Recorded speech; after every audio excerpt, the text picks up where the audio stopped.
Hello, hello. Hi there. Ren, thank you for the resub. Hello, everyone. I hope you're enjoying your weekend so far. I know it's still early. At least for me, it is. 2 o'clock is early, right? It is. Yes, Kitty is right there. So I decided to put the camera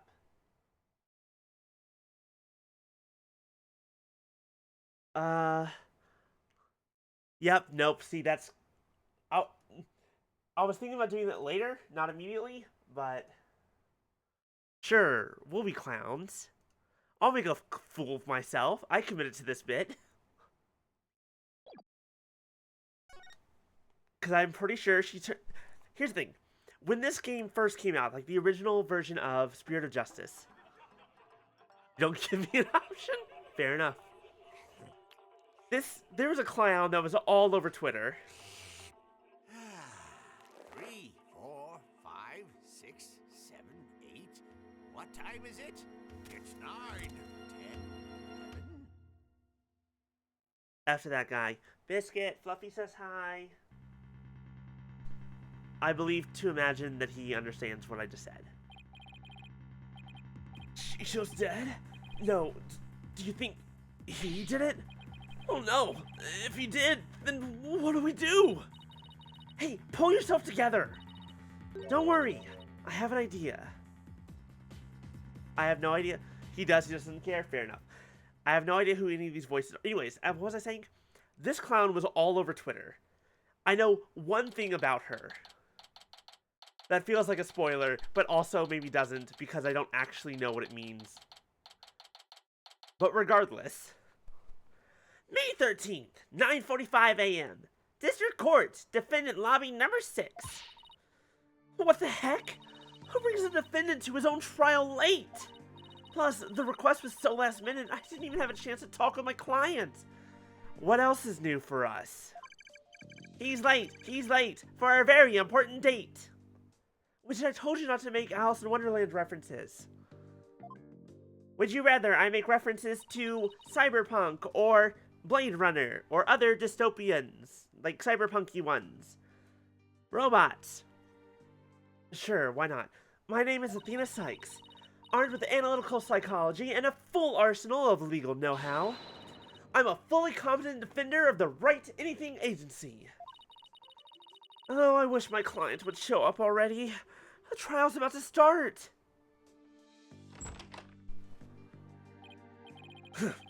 It appears we made it just in time. Where have you been? The trial's about to start, Simon. Wow, how did I even remotely call the voice was somewhat accurate? Hi, Blackwell. You needn't get so worked up, Athena. His baldness can wait. Why is the camera flickering? Hello? There's no way he'd wait for me. And besides, why would I want to start off on the wrong foot with him right out of the gate? Dealing with such matters is part of being a lawyer, if I'm not mistaken. Yeah, well, covering for your lateness is not. Still but a rank amateur, I see. Hold on.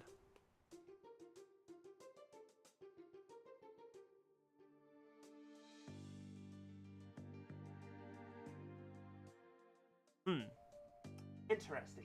No idea why that's happening. If that becomes a problem, I'll just have to turn it off.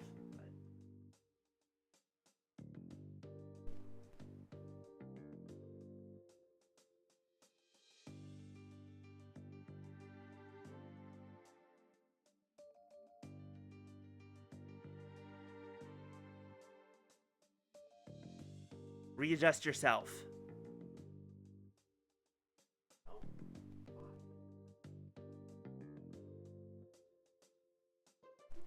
Okay, we're just gonna...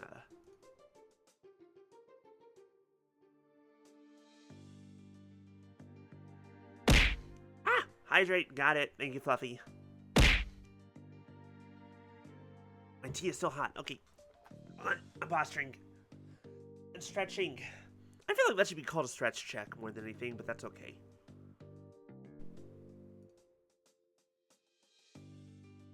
Alright. Where are we? This is Simon Blackwell. He might not look it, but he's actually a prosecutor and a psychology specialist. He and I go way back. As for our shared specialization in psychology, we're both disciples of the same person, so to speak. But he's kind of my senior, I guess. But twisted sense of humor or no, I wish he'd stop treating me like a child all the time.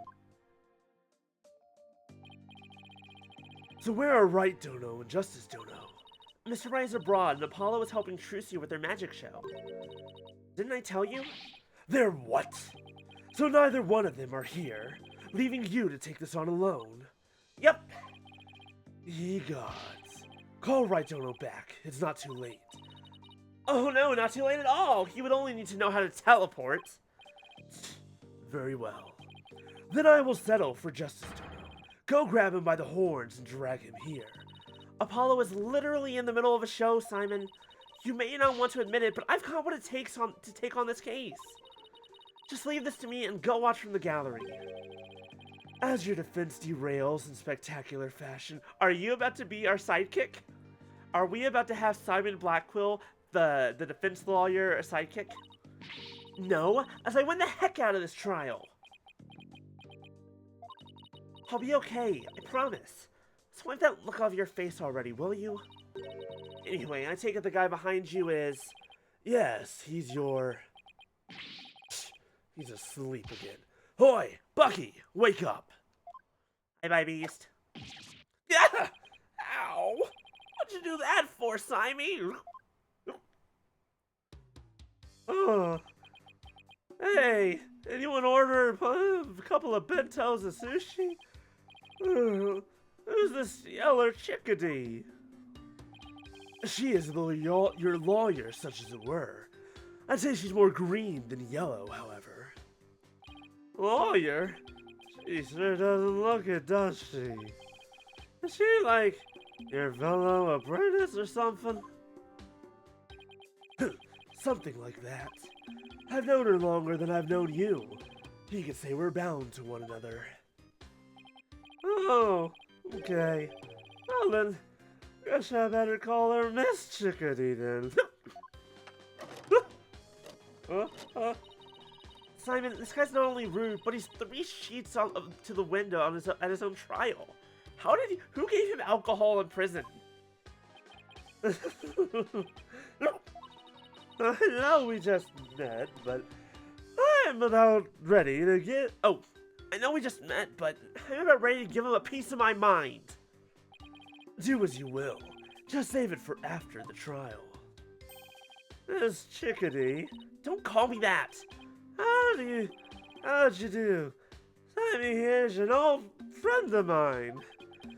I'm the 4th generation head chef of Wet Soba. Wet Noodle number 4. Bucky Wet. Nice to meet ya. Buckwheat. Got it. It's nice to meet you too, Mr. Wet. Wheat. I guess so. Mr. Wheat. So he can pull himself together when he wants to. Ugh, only the trial wasn't starting in a few minutes. Having been accused of a murder that only occurred yesterday because that's how fast... Reminder, that's how fast the legal system here happens here. I'm afraid it's taken a toll on the poor boy. And you happened to be there at the theater where it all happened too, right? They said they found a Rakugo storyteller murdered in his dressing room. Indeed. The victim, master storyteller Taifu Tornado, was a longtime patron of Wheat Soba. That's too fast? Welcome to Ace Attorney. Ever since the very first game, that's just how it's been. Taifu Tornado. Master Tornado had been looking after Bucky ever since Wheat Noodle number 3 passed away. I see, so the victim was kind of like a father to the defendant, huh?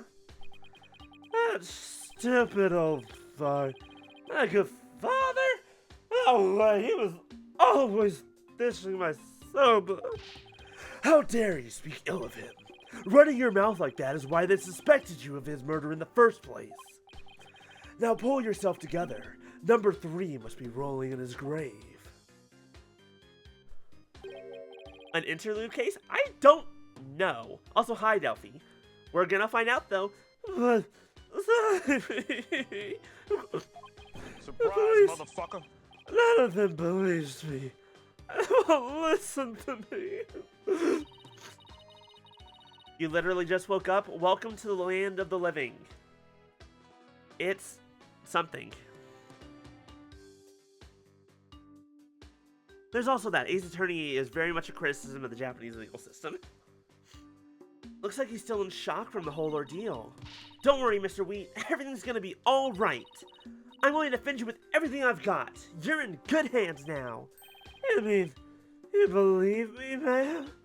Of course. No matter what, I'll believe in you to the very end. Gee whiz, Miss Chickadee. Now come on, I need you to shape up. Just like those al dente noodles of yours. Yes, ma'am. My soba is the freshest. That's a terrible sound. I don't like that. Mr. Wheat! Bucky, you great big pillock. So, how exactly do you know this guy? I used to frequent Wheat Soba, and still do, in fact, so I've known him since he was a lad. That's why his father and Master Tornado were always so good to me.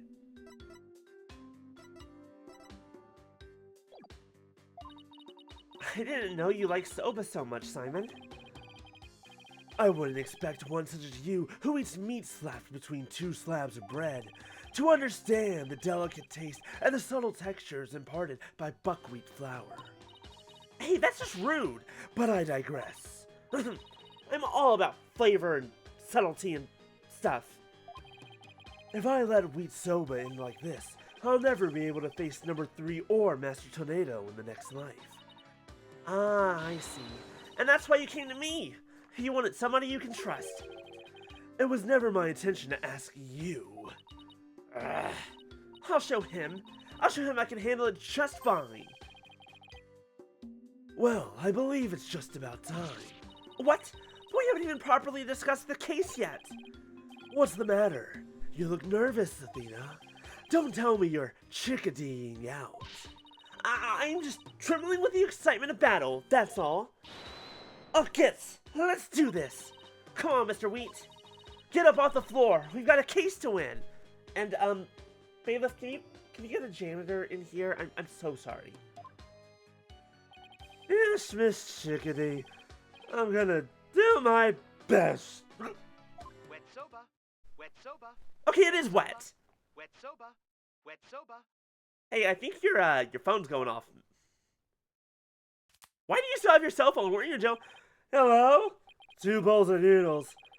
Sorry, sir, no can do. Kinda busy at the courthouse right now. Huh? They hung up. Wet soba. Okay, let's do this. He's not going to do himself or his case any favors like this, Simon. Maybe we should let him go get some rest somewhere? Let me rest? Maybe if I were a lump of regular flour dough for udon noodles. But I'm fresh like my soba. And you don't let soba dough rest. It's all about the 3 freshes. Grind the buckwheat seeds fresh. Cut the dough fresh. Put it in the bowl. Ew. Hey, anyone got any water? He's blacked out. Oh boy. I just knew something like this would happen. Simon, what are these 3 freshes of soba he was talking about? Hi, Kay. Hey, I need you to look at me and not ask any questions. Not a single one. Okay. Biscuit, your camera's still acting all fucky, but Kay says hi. First, wait, okay, question. Is the camera for Biscuit flashing on y'all or just for me? Because if it's just OBS. The best outfit. The best outfit. Yes, indeed. The best. First, buckwheat seeds, or groats, are ground to make buckwheat flour. Okay, it is flickery? Okay, interesting. How do I fix you? I wonder why it's flashing, though.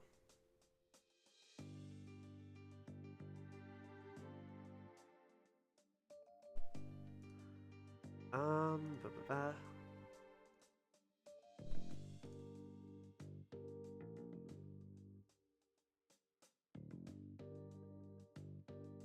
Nope.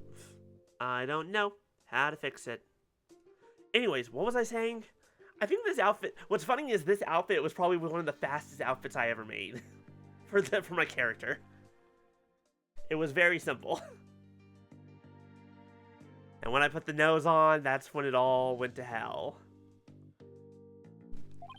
Then dough made with this flour is cut with a large rectangular knife into noodles. And finally, the buckwheat noodles are boiled.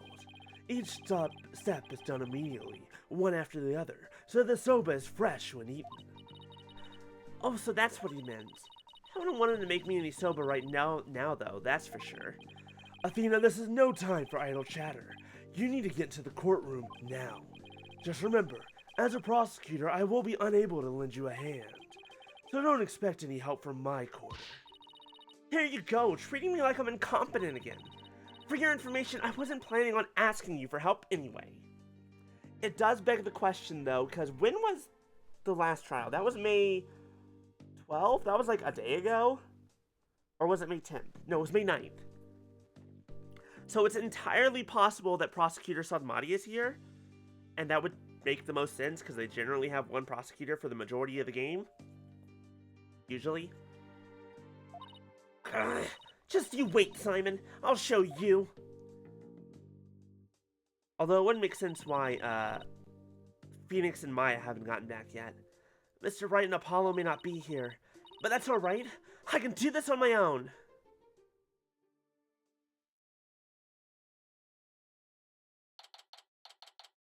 May 13th, 9:50 a.m. District Court, courtroom number 4. Wait, they fixed it. It's no longer broken. After, you know, the explosion. All rise. Court is now in session for the trial of Bucky Wet. The defense is ready, Your Honor. The prosecution is fully prepared, Your Honor. What's this? No prayer this time, Prosecutor Sadmati.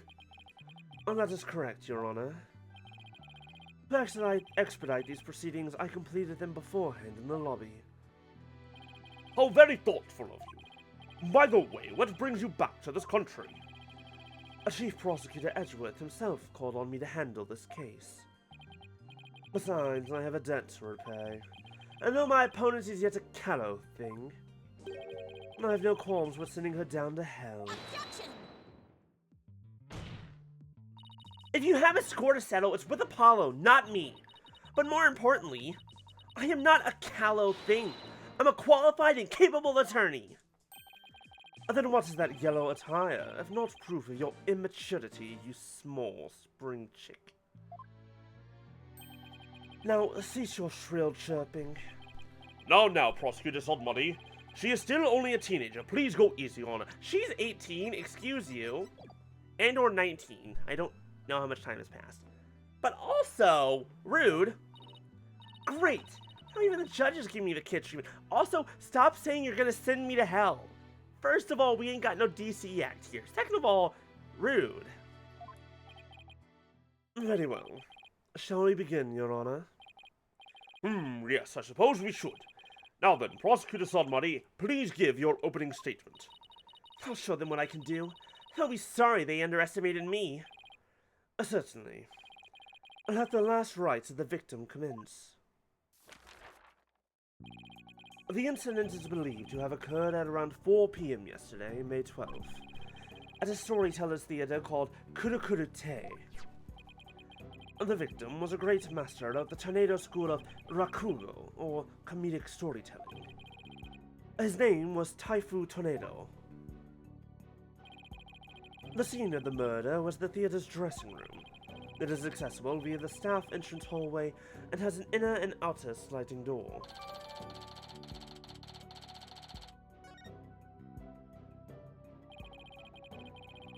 The estimated time of death is between 2 p.m. and 5 p.m. The cause of death is suffocation, though how the victim suffocated is yet to be determined. The autopsy found nothing unusual in his lungs or stomach, and there is no murder weapon. Then what's with the blood? I will now submit the incident report to the court. Do you think he just fell asleep and drowned? Think he just drowned himself in his soba? Prosecutor Sanmati, how can you name Mr. Wet as the culprit when you don't know how the victim was killed, or even with what? While it is true that the weapon and precise method are as yet unknown, the accused is the only one who had the opportunity to commit the murder. I will explain this assertion in further detail as we continue. Ugh, I guess it means he has some kind of evidence to present. Starting to bother me just a little bit. Now, would the accused care to plead his case? Come to think of it, what is the defendant, Miss Sykes? Sorry, Your Honor, but I'm afraid Mr. Wet isn't feeling very well and is resting in the infirmary. Surely it is the lack of a clear conscience that impedes him from facing this court. More of the lack of sobriety. Alright, starting off on the wrong foot already. Mr. Wet is the head chef of a soba shop frequented by the victim. On the day of the incident, Mr. Wet went to the theater at the victim's request. Taifu Tornado was a connoisseur of soba, as you can see in these photographs. He was apparently making soba himself in his dressing room that very day. The soba found at the scene is likely the soba he himself made there. Liking soba is one thing, but making it in the theater dressing room's a bit much, None? Master Tornado truly had a passion for soba, didn't he? For a man like that to be murdered by a soba chef is simply unthinkable. And yet, the accused had ample motive. For in the victim's safe, we discovered the deed to the accused shop. Mr. Wet was to inherit Wet Soba when he lost his father recently. However, it's believed the victim stole the shop deeds during the transfer process. The prosecution believes the accused killed the victim in order to get the deed back.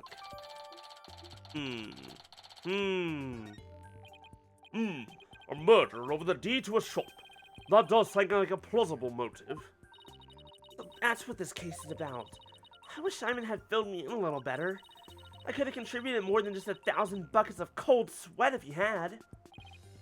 Defense. From your demeanor, I gather you know very little about the details of this case.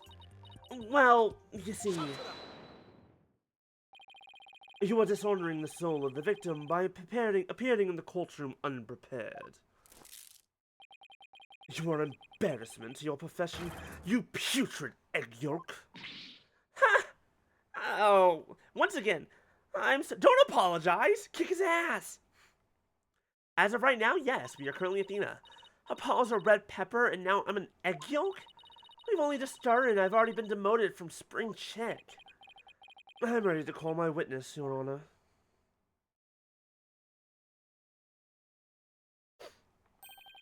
Let us listen to the words of one who was present when the crime was discovered.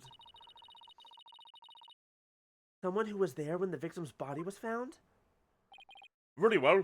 Witness, please take the stand.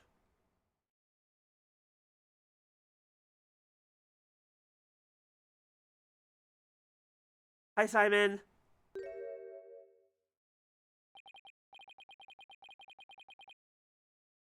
Oh, witness, please state your name and occupation.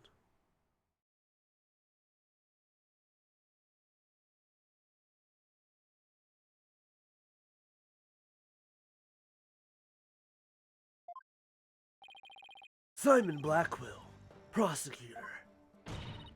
Prosecutor Blackwell? You didn't tell me you were going to take the stand! There simply wasn't time. My camera stop? Ooh woo. Ah! Posturing. I'm posturing, I promise. Thank you for the hydrate. Hi, Maya.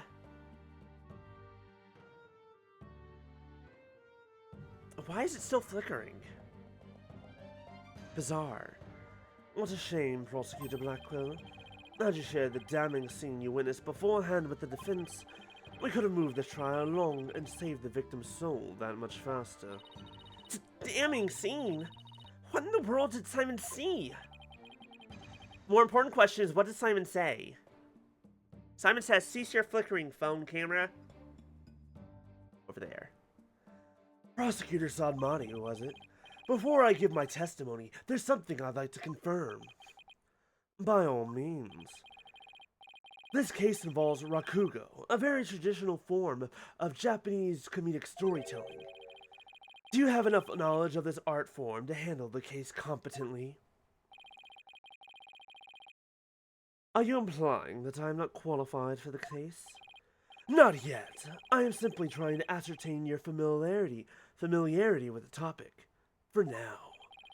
It is a prosecutor's duty to learn the background of any case he takes on. I did some research on rakugo last night, and I've grasped the overall idea of it. How much could you possibly grasp in a single night? Something about the way that he's testing Sadmani on something about comedy. I'm about to lose my shit, aren't I?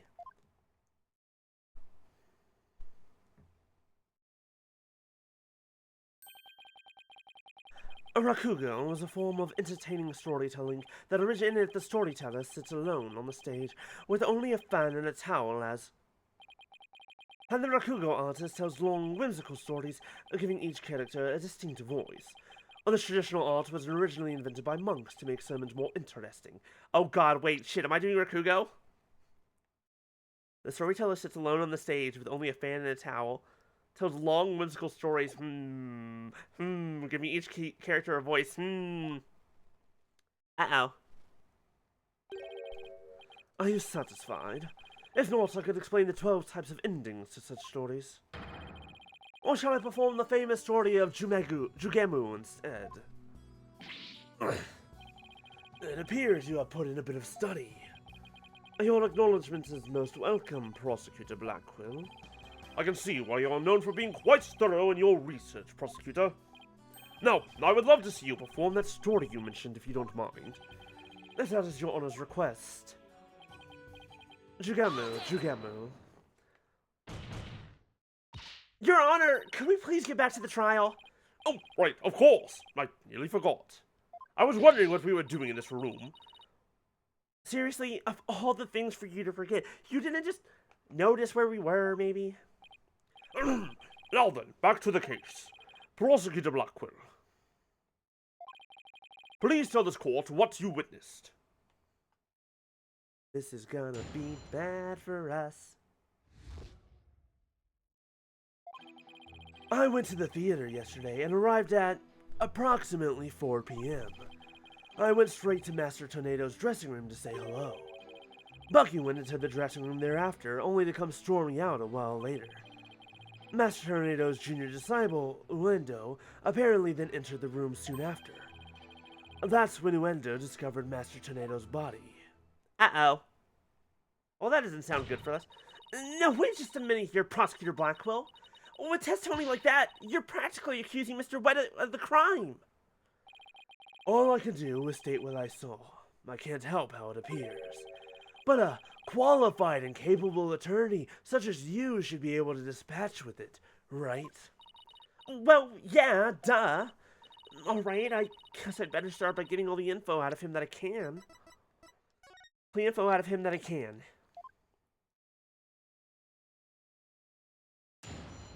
Cross-examination.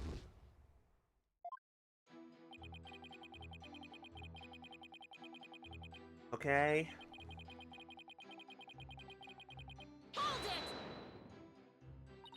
And how did Master Tornado appear when you said hello to him?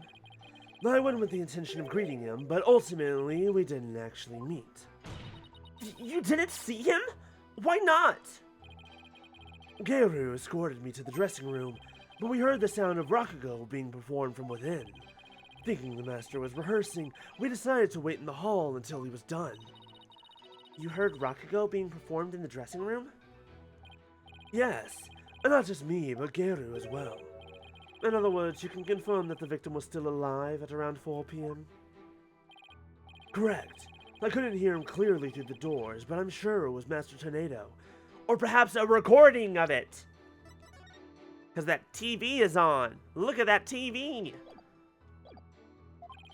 I could tell because it was the time soba routine being performed in there. So that means the victim was killed sometime after that.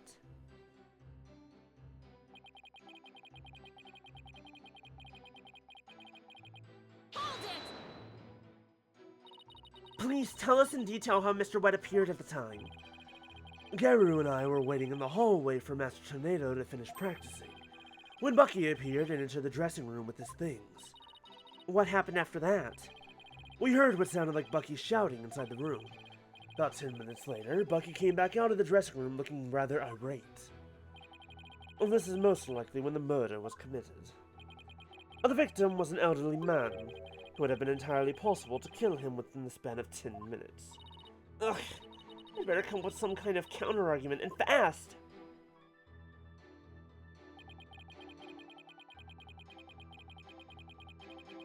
Wait, what do you mean apparently? What do you mean by apparently? Didn't you see him go in? Haha, she has the exact same question I did. I love it when that happens. No, I couldn't. I wasn't able to see the dressing room door from where I was standing at the time. But Garu was right in front of it, so I'm sure she saw it all. I see. And why do you suppose Uendo went into the dressing room anyway? He had just finished his routine, so he was making a courtesy call. A disciple is to pay their master respect right before and after each performance.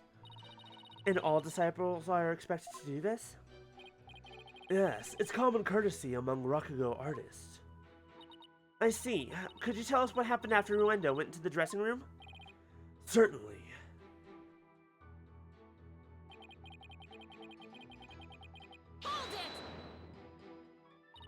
And how did Uendo act at the time? After Uendo had been in the dressing room for 2 or 3 minutes, we heard a scream from inside the room, and Uendo came flying out. I'm sorry, it took them 3 minutes to find out that their master was dead? Did you hear any signs of a struggle at that time? No, just Uendo's woeful scream. I see. Simon has no reason to lie, but I also don't have much to go on. I'd better ask all the questions I can.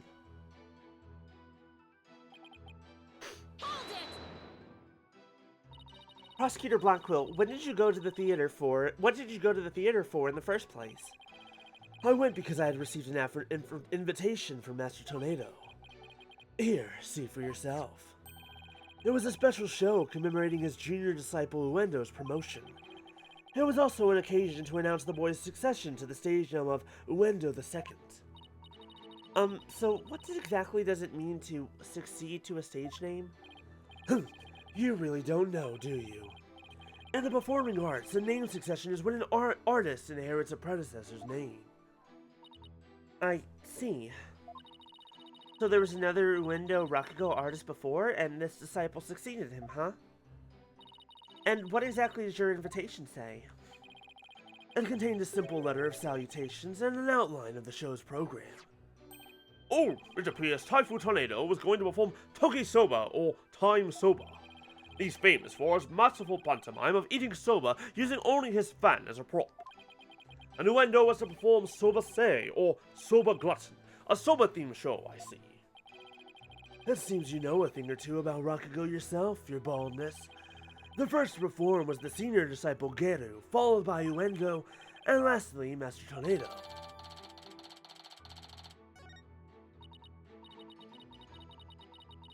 Noodles.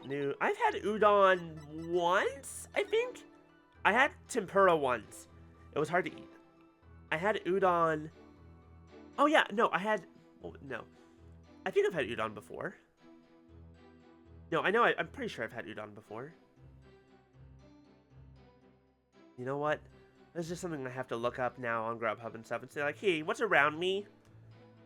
Inside the envelope was a ticket to the show. The letter contained a simple greeting, blah, blah, blah. Okay. Not helpful. I see. So that's why you happened to be at the Storytellers Theater yesterday. So what happened after you arrived? And then we know the rest, because that was the last one.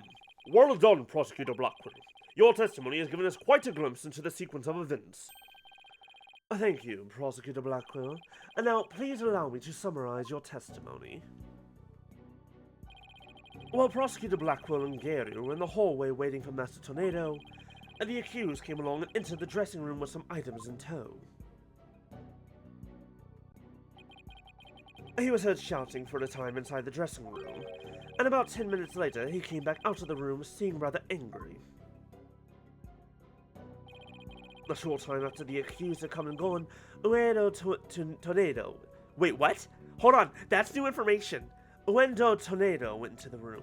We didn't hear a last name for Uendo before, we just heard Uendo. Captain D's? Captain D's, why does that sound familiar?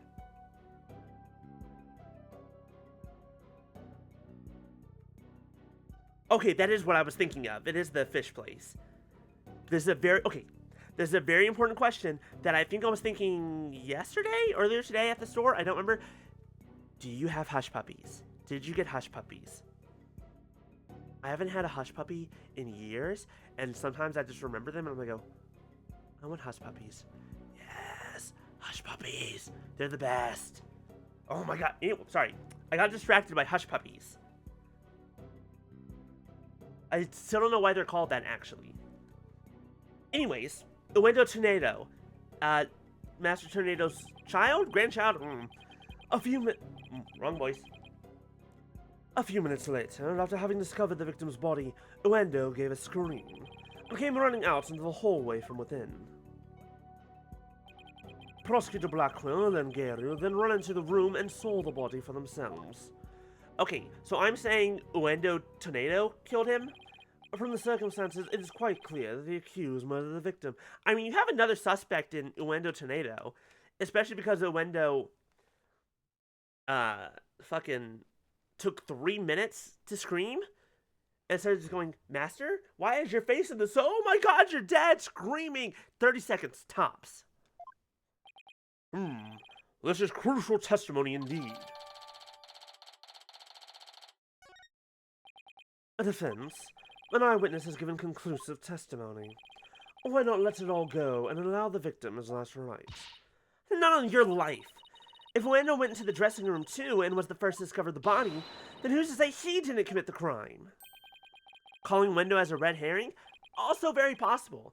It's entirely possible that something happened between those two. Uendo was in the dressing room for a mere 2, perhaps 3 minutes. He could not have possibly committed murder in that time, nor without making any noise. A little bit of honey mustard. I've never had it with honey mustard. I think I've only really done a cocktail sauce. Now, okay, hold on. I need to look at something real fast.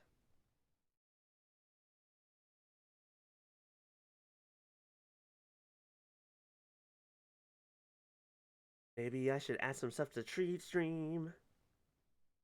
But I don't want to do that right now. That'll take time.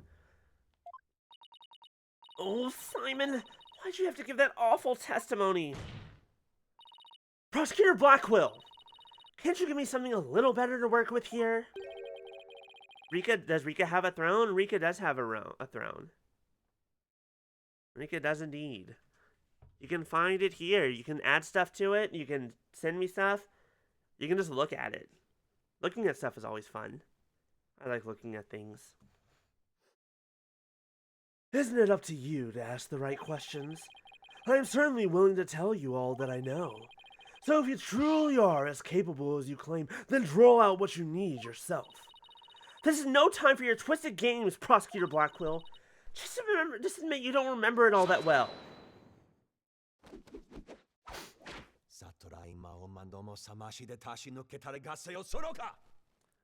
Matthew Mercer, can you please stop praying at me? It scares me. Prosecutor Blackwell, watching you collude with a defense like this, I see that you are no prosecutor. Begone, witness! Shall haunt this sacred hall no more. How dare you treat me like some evil spirit to be exorcised? I'll remember this, you blackguard.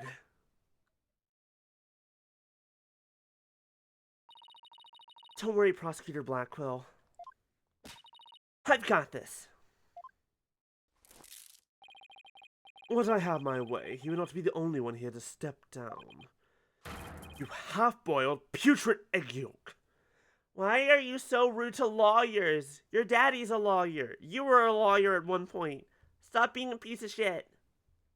Stop being so rude. It doesn't hurt my feelings, it's just annoying.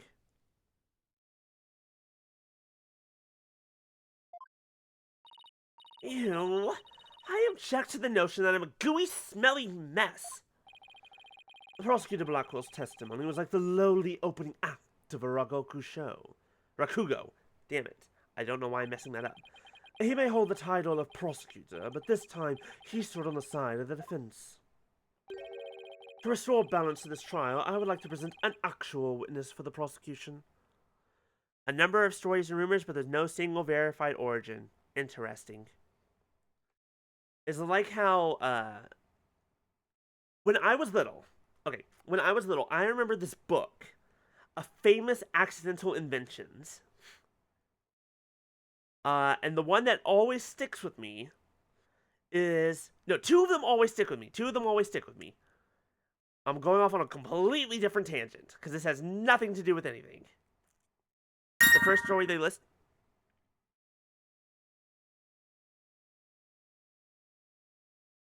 Fluffy, I know that was you, and I have to say, what the fuck? What in the holy shit did you just... I saw that. Oh my god. Thank you? Okay. Amazing. Oh my god. Oh my god. It was more than just one eye. Jesus Christ. Fluffy. I'm gonna have a resin printer. The generosity demon indeed. Oh my goodness. A giant nice cat plush. That's gonna be fun. A cat backpack. Dear God, Biscuit, I hope you fit. Biscuit, I hope you fit. Some filament and a resin printer. Oh my god. Do you know the kind of shit I can do with a resin printer? Do you know the absolute chaos I can cause with that? It's so much better for small details. Like little minis? I love little minis. FDM and my FDM printer, it's not the best. Hopefully give back to the community. Oh, absolutely. I'm gonna have fun with that. I'm gonna have fun with that one. Thank you very much, Fluffy. I super appreciate it. I'm losing my goddamn mind. Absolutely insane person. Speaking of which, I forgot to take pictures of it earlier. I have the D20 box is ready to be put up on Etsy. I just need to take a couple more pictures. And then it'll be ready. That I probably won't make out of... I guess I could make it... Well... God, I'm gonna have to play with the new resin printer. I'm gonna have to play with it a bit first. I have to play... I got my hands on a new toy. Anyways. Back to the trial. And who is this witness? The person who was with Prosecutor Blackwell when the body was discovered. She is another entertainer at the Tornado School, Miss Geru Tornado. Okay, what's with all the tornadoes? Are they all actually related, or have they just taken on the last name? Oh no, is it her? Is it time? It's the Clussy! I do know a secret about her, but if you don't know the secret, I'm not gonna spoil it. It'll be spoiled later. But regardless, this is what Twitter lost their goddamn mind for. This is the origin of Clussy. Exactly. This word. This word right here. It's the origin of this word. Twitter loses their mind over everything. Well, they did. And now it's dead. Anyways. And now it means buggy. Please state your name and occupation, witness. Okay, this is gonna be an interesting point. What kind of fucking voice?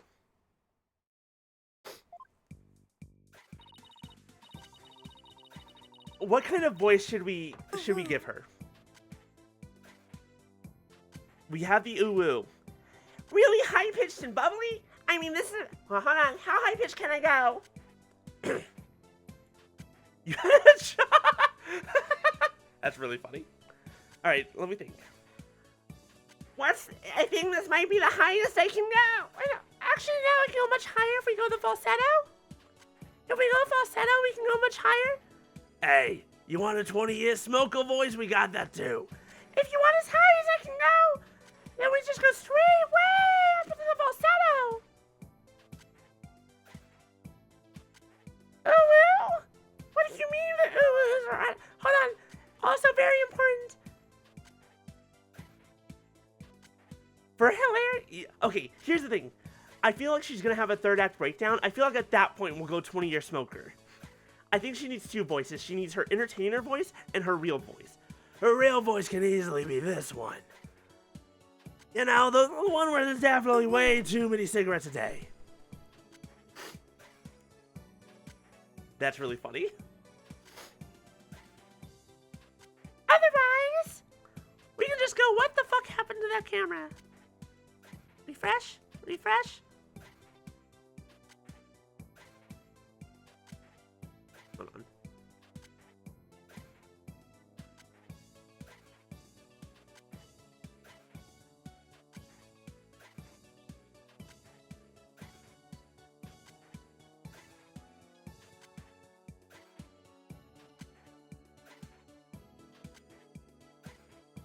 Close this out.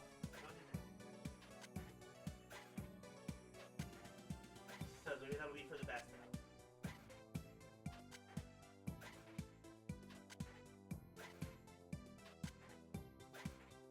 How's that?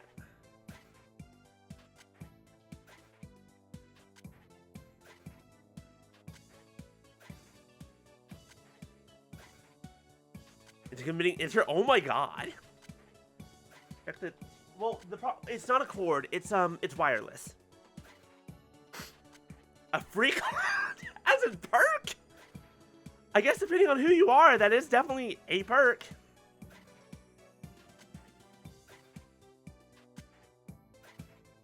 Yeah, the camera is not connected to my computer via a cable. It's just through Wi-Fi. Hey everyone, I'm here to represent the Tornado School with a twisty twist! Oh, and boom! There you have it, a stunning balloon hat! I think this works, because I think my falsetto just sounds too fake. But this sounds a little bit more doable. It's me, the balloon artist you all know and love, Gary Tornado! Just call me Gary, sweetie. 1, 2, balloon! With the sound effect. I should have expected the sound effect. Did y'all hear that? What a way to capture your audience's attention. I'm definitely not looking at your balloons. Nope. I mean, yes, I am looking at your balloons. The hat, yes, of course. What was that noise? I dare say I can't take my eyes off those balloons. I was making a joke! I was joking. Why did he make the same joke I did? He said the thing that I was jokingly said. Please tell me you're talking about the hats, Your Honor. Oh, Mr. Judgy. I'm so glad you liked my performance. Would you consider joining my fan club? Pretty please? Oh, absolutely. And please save your fanboying for after the trial, Your Honor. Anyway, Garu, I can't help but notice you seem awfully cheerful for having just lost your master. Of course I'm sad. But Shisha would scold me if I didn't put on a big smile. Never show sadness. Smile, smile, smile. With a twisty twist. And balloon. There you have it. One gorgeous cake. I see. I guess an entertainer's gotta do what an entertainer's gotta do. Her balloon art's worse than a Rorschach test. All I saw was a severed monster head. Wrong way, whatever. Garu, you're obviously a balloon artist, so how did you come to be a member of a Rakugo school? Oh, well, my father, my late father that is, was a Rakugo artist, you see. So I joined the tornado school to be just like my daddy someday. I see. My father and I owe so much to Shisho, our master, for that Bucky wet. Oh, how could he? I want to see him pay for what he's done as quickly as possible. Yes, go to her webpage. You know, it's only for her true fans. Go to her webpage, that is only for her true fans. Definitely. Your distress is entirely understandable, and my condolences for your loss. And not only that, but you have more to say about Mr. Wet? Every time he comes to deliver soba to us, he yells at me. He always tells me to get away. Is there any reason why he would say such a thing to you? He says the smell of my perfume will get into his soba and ruin it. Like, how can he say that? This is a great scent. How very rude of him. I don't blame you for being upset. Excuse me, Your Honor, but please don't want Garu's balloons bias your judgment. Mr. White hasn't been proven guilty yet, remember?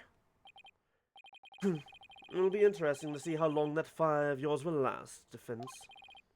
And now then, Garu, please share the truth with this court. Yes, Garu, your testimony, please. I punish her. Well, she got balloons and she got cake. And oh, that does look like eyeball. That does look like a severed monster head, because those look like eyeballs. From 4 p.m. to a little after 4:20 p.m. when Shisho's body was found, Simon and I were standing in the hallway in front of the dressing room.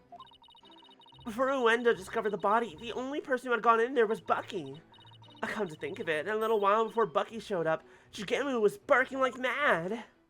The dog? I guess that's the dog's name. We blazing it? Oh, he did die at about 4:20. Prosecutor Blackwell, do you have any objections to this witness's testimony? No. Make up your bloody mind, sad monk Sanmari. First you exorcised me, and now this. You need only do as you are instructed by this humble servant of the Holy Mother. As there are no objections, Your Honor, let us move on to the salvation of the victim's soul. Hey, I'm the defense attorney here, Prosecutor Sanmari, and I just might have an objection or two once I actually cross-examine the witness. So what are you asking Prosecutor Blackwell for? I'm the one you should be checking with. There is a passage in the sacred scriptures of Kurainism.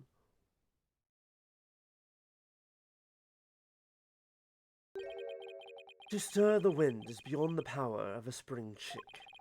In other words, the inexperienced are useless. With that in mind, it seemed more judicious to consult Prosecutor Blackwell. Here's the thing. How is anyone supposed to get experience if you don't give them a chance to gain experience? And also, fuck you. We had an entire game with Athena. She's fine. He doesn't even see you as an adversary, Sykes-Dono. Well, I won't let either one of you insult me.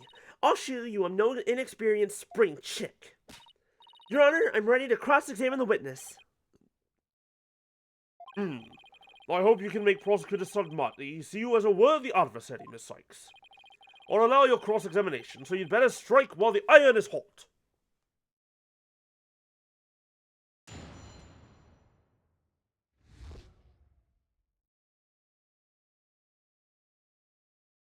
Here's an entry-level position. Requires 10 years of experience. I'm only 22. Well, then you should have started when you were a baby.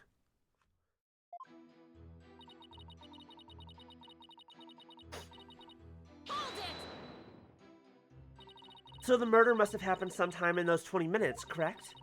But 20 minutes isn't a lot of time, is it? I don't know. How What do you want me to say? That's what happened, you know. Isn't that right, Simon? Yes. Garu and I can both confirm that Master Tornado still lived at around 4 p.m.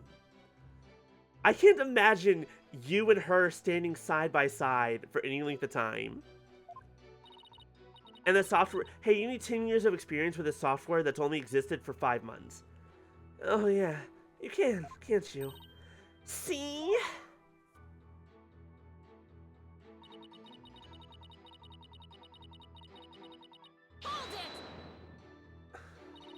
The fact that the two of you were there in front of the dressing room means you were able to see everyone who went in and out, right?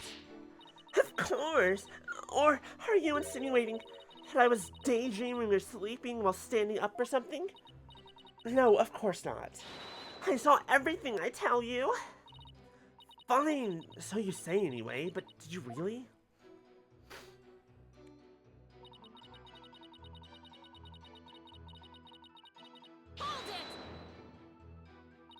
Only the Athena innuendo entered around the time of the murder? That's right. That's why it must have been Bucky who killed poor Shisho. Let's take a deep breath, okay, Garu? So, not a single other person set foot into the dressing room during that time? I already told you over and over, didn't I? There was nobody else.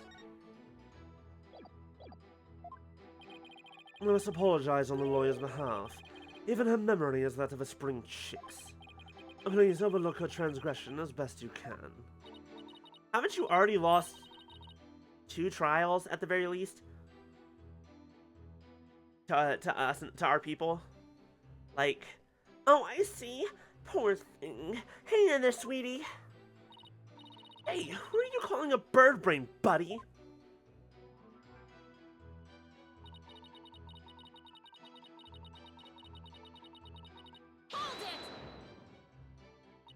Jugamu? That's my doggy. I keep him at the theater. Let's see. How with the twisty twist twist. Ta-da! And balloon! There you have it, my cute little Jugamu. He's kind of creepy looking. Oh, but he's a really, really good boy. And why was Jugamu barking? Do you think it's because he saw someone suspicious? If so, then we'd have a new suspect in this case. Now, why was he barking again? Oh, I remember.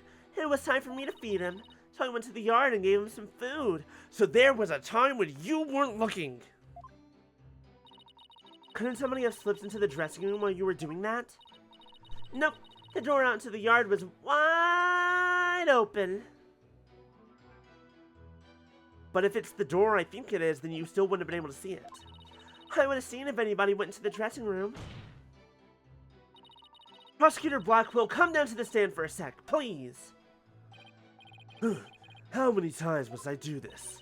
You saw what Gator was talking about, right? So why didn't you mention it before? I can't be expected to remember every minute detail. Well, remember them now, please. Did Gator go out into the yard? Yes, I remember now that she went to feed Jugemu. Oh, she was a lot less intense at that time. Age 34. Huh, a little bit older than I expected. And I saw her looking towards the dressing room quite frequently as well. Do you recall anything else? It looked as though she were feeding the dog a great quantity of dumplings or something. Jugemu couldn't finish them all, so we buried the rest in a corner of the yard. That's about all I can remember. So what you're saying is, if we go to the yard, we're gonna find some buried dumplings. Wait, why is this important? It looks like Getter was telling the truth. Your Honor, I'd like Getter's last statement added to her testimony. As you wish, Defense.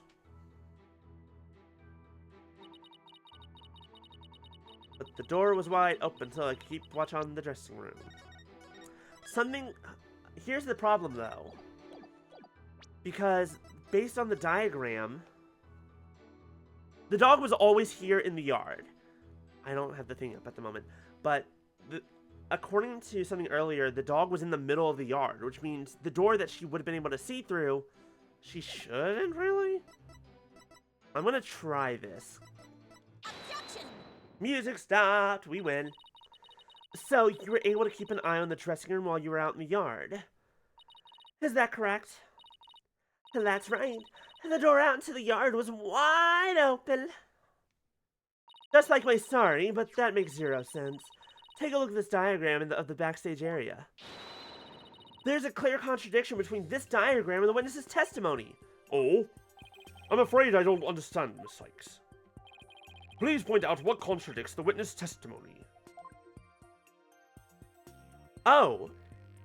Look, this is the door, but it opens up inward, which means if the door was open, you wouldn't be able to see through it. Take that! Gary was in the yard near the doghouse. Prosecutor Blackwell even saw her there. And while she was out there, the door to the yard had been left open. Oh, I see! Yes, if the door to the yard was wide open, as Gary said,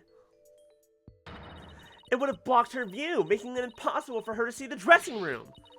What? No way! But even if there were admittedly a few moments Gary was not keeping watch, how much would that really affect this case? It would greatly affect the case. From the spot Prosecutor Blackwell stood, he couldn't see the dressing room door either. Anyone could have entered the dressing room during that time without being seen.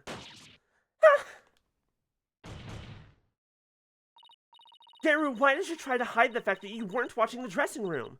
What? Objection! Hide the fact? You speak as though you think she had something to do with the murder.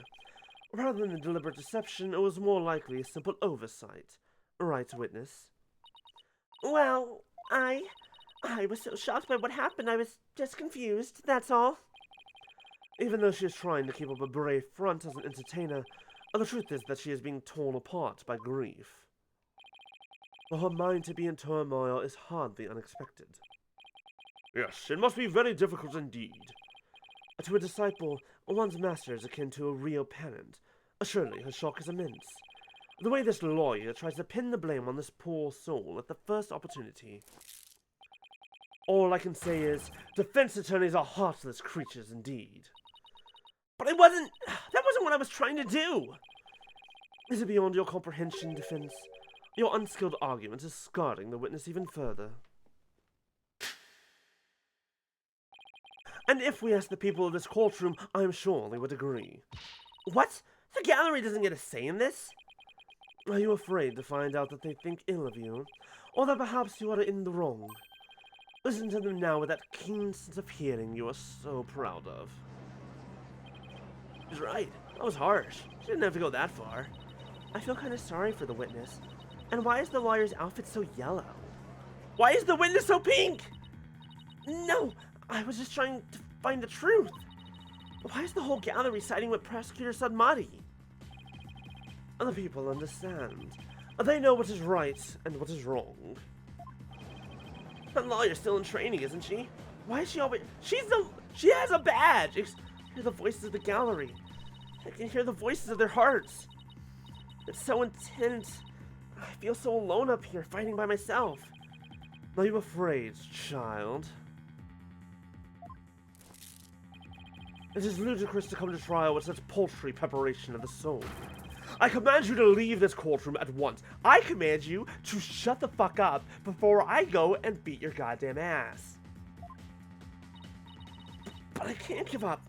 I have to keep pressing on. As long as there was a moment when nobody was watching the dressing room door, the defendant can't be convicted solely on Prosecutor Blackwell and Garu's testimonies. Even now, you would continue to resist. You are childish in defeat as well, I see. I'm not out for the count yet, Buster. I'm just getting started. Despite your posturing, is it not true that your resolve could crumble at any moment? With but a little push, you would surely succumb to despair.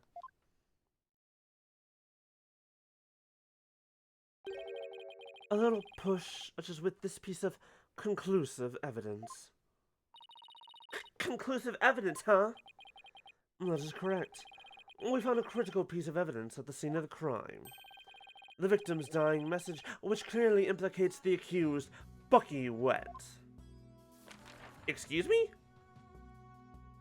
The fuck are you talking about? A look at these Japanese playing cards, known as karuta, lined up on the table. These special English version karuta cards spell out a message, because even though in the original Japanese they're just regular ass karuta cards. The message, wet number 4. Number 4? You mean wet noodle number 4? Yes, a wet noodle number 4. Oh, he's a wet noodle. You ever been slapped with a wet noodle? I don't imagine it would be fun. As the 4th head chef of Wet Soba is also known. This message points to none other than the accused, Bucky Wet. Okay, how many times in Ace Attorney has one of these dying messages been fabricated? The answer is 1,000 fucking times. How would he have done? Cause like, how? Like just how? Like the writing a message in blood is one thing, but being like, I need to grab these. I'm being suffocated. While I'm dying of suffocation, and while the murderer doesn't notice, I need to move these cards in such a way that it spells a very specific thing, despite the fact that I'm being suffocated. Sorry, I'm angry. Hold on. I'm angry. Wrong eyes. I'm angry. There we go.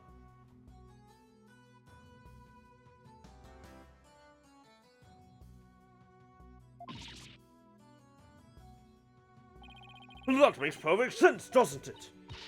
Wow. Great job, Mr. Prosecutor. Oh no. This is really, really bad. Oh, what do I do? What do I do? My friends are my power. But my friends aren't here right now. That's the problem. Ah! But they do believe in us. Maybe that's what we need. We need the power of self-confidence born from knowing that my friends believe in me? I guess? Or would you still carry on your futile fights in the face of this irrefutable evidence? What the fuck about this? Once again, I have seen this so many times, and I've debunked it every single goddamn time. You can say whatever you want, but we won't know until we... It is cruel to give the accused false hope. You will only compound his suffering. The answer is every single time except for one. Only once was it not fate, and at that time it was actually like spread and messed up purposefully. Afterwards, and then I think actually a fake one was put next to it. There was a real one and a fake one. I'm thinking of the second trial of Apollo Justice, the one with La Mirade. Was that the second or the third? Hard eyes. Alright, alright. There. I don't know who we're in love with in this situation, but I guess I'm making hard eyes at someone. Wise people of the courtroom, do you not agree? He's right. It's cruel to make him suffer when there's conclusive evidence. What an incompetent noob. I feel bad for the victim and the defendant. What? But I'm trying to prove Mr. Wet's innocent here. I know you can hear them, defense. Their voices implore you to save the accused's soul. Objection? Judge, what the fuck is happening here? I feel like this is not allowed. It is time for you to let it go and move on, you inexperienced lawyer. You lack the competence with which to accomplish anything meaningful here. Is he right? Is this too much for me to handle on my own? What good is she doing anybody? She should just quit right now. Now, defense, leave everything to this humble servant of the Holy Mother. Thank you, Black Quill. Someone's in my goddamn corner. Hey, he's my sidekick. Hi, sidekick Black Quill. I love this. I'm so happy. I'm so happy. He's trying to use your keen sense of hearing against you to manipulate the trial, Athena. What a cheap trick for a supposedly holy man. Simon? And you flopdoodles in the gallery, can't a man watch a trial in peace? This inexperienced amateur is about to turn the trial around. Does that prosecutor really think she can turn things around? The mood in this courtroom is starting to change. Prosecutor Blackwell, what are you doing at the defense's bench? I grew bored of watching from the gallery. Besides, if I were to leave this trial to this spring chick and lose my favorite soba shop in the process, I will be quite cross. You voluntarily stand on the side of impurity and sin. Truly, what a fool you are. Says the man who once again has now lost 2 trials to the Right Anything Agency. Your philosophy that the accused is always the actual true culprit is wrong. So fuck off. I've never seen these poses from Blackwell. It's wild. To think you were so easily manipulated by his parlor tricks. Whatever happened to qualified and capable, Athena? It is interesting now that I think about it. All 3 of the people down here now are like super qualified psychologists. I just let my guard down a little bit, but it won't happen again. Then gird up your loins and steel yourself for battle. I'm not girding up anything in this skirt, but I am ready to get serious. It seems there is now yet another soul I must cast down into hell. I was in prison for a long time, and hell sounds no worse than cell, to be honest. Oh, but the fires of hell will not be the end of your suffering. For the sin you have just committed, you shall surely be reborn as a panda in your next... Actually, that sounds pleasant. I kind of like that, actually. Can I be a red panda? Is that okay? Was actually a skirt thing to start with? Interesting. Can I be a panda? Is that a red... I want to be a red panda. I want to be a red panda sounds nice. Or just a cat. A cat who was loved and taken care of and coddled and spoiled. Isn't that right, Biscuit? Anyways. Joke's on you, I'm into that shit. Not sexual. A white and black reverse panda, that is. And you shall be put in a zoo to be exposed to public ridicule. I don't know if you know that. Okay, this guy clearly has never been on the internet. People love pandas. Like, and if they see one that's like the reversed colors, they're like, oh, look at that adorable, amazing panda. Oh, I love it. I want to be the most famous panda on the internet, especially, or at the very least on Tumblr. And you know what? I call that a win. A threat like that won't work on Prosecutor Blackwell. After all, he's already used to looking like a panda in this life. Who are you calling a panda? Sorry. I see that you are both prepared to face the fires of damnation. Garu, thank you for your service. You may step down now. Okie dokie. Bye bye, balloon. Does everything have to be about balloons with her? You have no idea. Oh, you have no idea. Now then. I have a witness prepared to testify about the Karuta cards. And who was the witness this time? The first to discover the body and someone who witnessed the crime scene firsthand. Mr. Uendo Tornado. The time has come for that ponytailed pair over there to finally let it all go and move on. Very well. Let's bring in this witness then.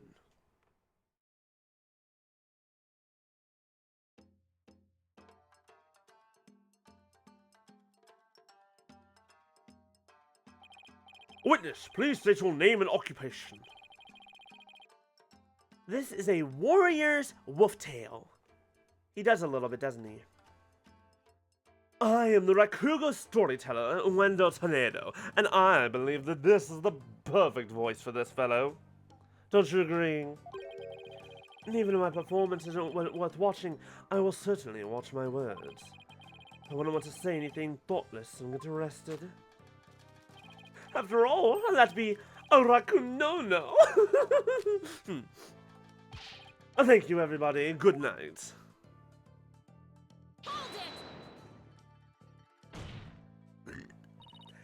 leave yet. You've only just introduced yourself. Oh my. Are you a fan of mine, miss? Would you like my autograph? One moment. Why did I know he was going to sign the goddamn fan? Why did I know? Ow! What do you think you're doing? I don't need to stand on ceremony. My fan, this is a fan after all. A fan for a fan! Nice one! Oh, why if it isn't Simon? How are you on this fine day, sir? What a dilly of a pickle we found ourselves in, wouldn't you say? I don't believe I've ever seen you talk quite so much, Window. I never performed in a place like this, you know. I got the butterflies here, can't you see? Why do I always get the weird ones? Pardon me, witness. As much as I enjoy your banter, I believe we had better return to the case at hand. I suppose you're right. In that case... I was promoted to Futatsume yesterday, and I received the stage name of Uendo. The show was our way of celebrating my new name and middle rank standing. And then that happened. I feel like he's actually... Here's the problem. Here's the problem. I feel like he's actually doing the Rakugo thing of doing different voices for all these different characters. Because this is absolutely... what do you call them? The madam that runs a brothel. That's definitely how he looks right now. And if you weren't kind of a sleazebag, I'd find this kind of enticing. I never dreamed of something like that happened. Not in a million years. Madam? Okay, I was close. And just as I got my chance to start repaying my debt to Shisho, too. Yeah, plus I'm worried about Geru. The way she clung to Shisho, poor thing. I told her to keep a stiff upper lip. Stiff like rigor mortis? Keep telling those lame jokes and Shisho will come scold you from the grave. I wouldn't mind getting yelled at, you know, if it meant seeing him again. Oh, and no, please, as charming as your various characters are, this isn't a Rakugo stage. Let us hear your testimony now, witness. Tell the court about the evidence left at the scene and the proof of the accused's guilt. Witness testimony. Shisho's dying message. Age 28. He has less experience than Geru, yet he's become a higher ranked than her.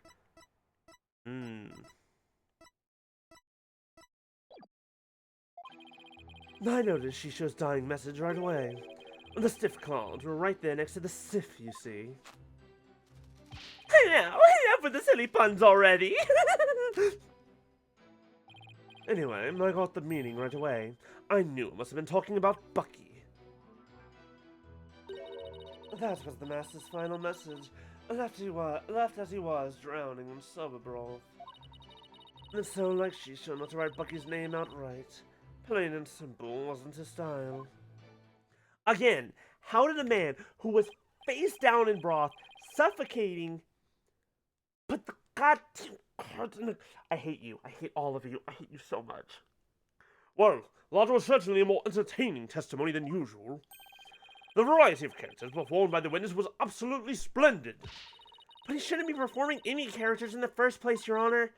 Innuendo, the murder weapon hasn't been determined yet. So how can you say the victim was drowned in soba broth? That's obvious. All you do is look at the crime scene. He was found with his face shoved in a bowl. It's only natural he was drowned in the broth for the noodles. Except we're not here to assume things, Window, so please stick to just the facts. My, it's so like a showbiz to kill someone this way, wouldn't you say? And with the Karuna message he left behind, it's clear Bucky Wet did it. Setting aside the issue of the murder weapon for now, the dying message certainly does seem to be irrefutable evidence. I can poke so many holes. Indeed, it proves the absolute guilt of the accused. Ugh, Even I've got to admit that I can't see how that message can mean anything else. Are you stupid too? Are you all stupid? Are we all stupid? Am I stupid? Am I stupid for thinking they're stupid? What's happening here? Lucky's before the deed. Oh, to get back the Shobasop deed.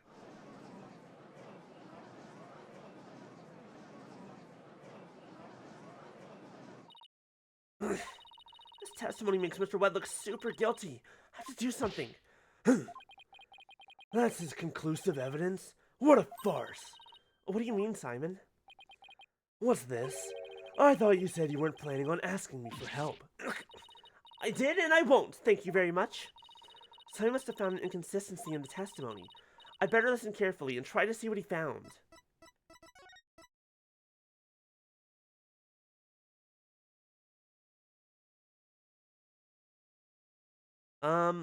Let's see here. It's... The pattern doesn't match up? The pattern of the stain doesn't match the, doesn't match the spill? Would be my first guess. Which means that they were moved after the broth fell. And it wouldn't have fallen until he was dead. In other words, fuck you. Because I can see that yeah. One of them is in the right spot, most of them are not.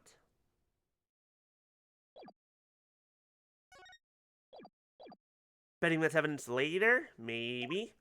Maybe it's evidence now. It'll definitely point to the real culprit. Or something else. Maybe he was just playing a game. Who knows?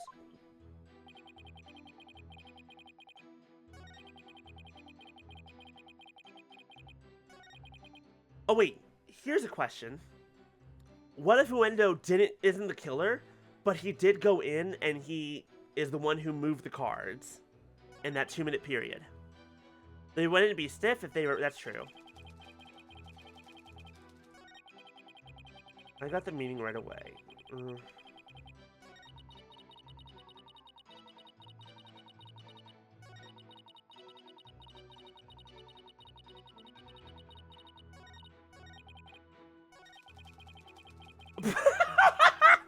Oh my god, Fluffy.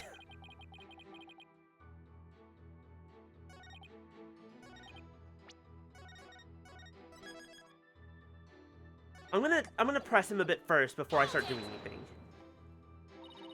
The cards were on the table your master's body was slumped over, right?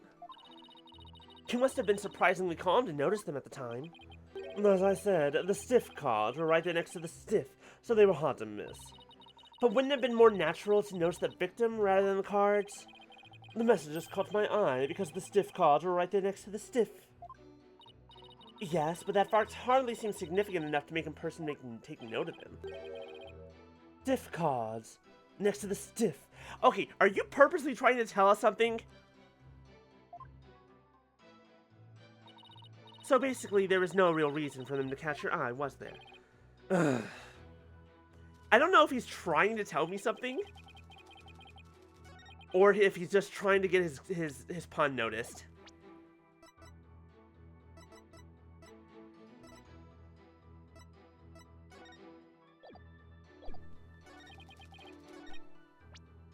Objection! Nope, that didn't work.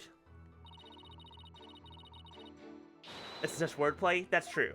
That is indeed. Wild guess incoming! Bridget, shush! You're not supposed to tell. A strange device says what you're really thinking, doesn't it, Miss Sykes?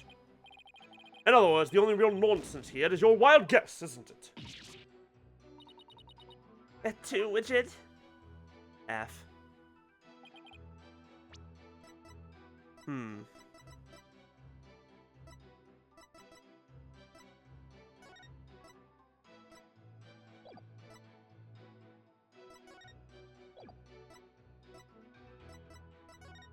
We're thinking. Well,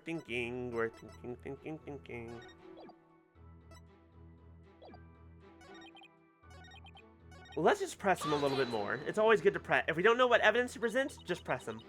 And when you saw the cards on the table, what made you think they were Master Tornado's dying message? Oh, well, it was a coded message right there next to the body. I'm sure anybody would have thought that there was in there to name his killer.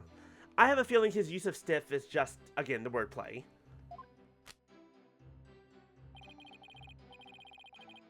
We're thinking, sorry Punisher, but if you're in my chat and we're playing Ace Attorney, your brain is being used whether you like it or not. I'm siphoning power.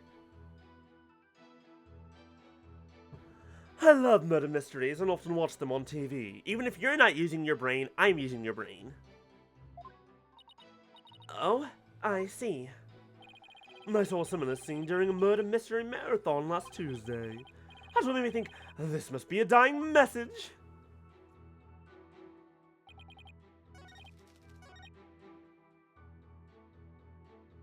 We're almost past the hentai and biology facts. Nah, that's normal. Plus, I'm more using your brain for processing power. I'm not really using the files. It's just like adding extra CPU cores. The cards do spell out wet number 4, which could be interpreted as wet noodle number 4, I guess. I suppose you took this to mean Bucky Wet? And there's only one wet noodle around here, and you've seen that giant 4 on his back. It's the only interpretation that makes sense. Yeah, I guess so. But wait a minute! What is it? What if there's another wet noodle in the area? Okay, thanks.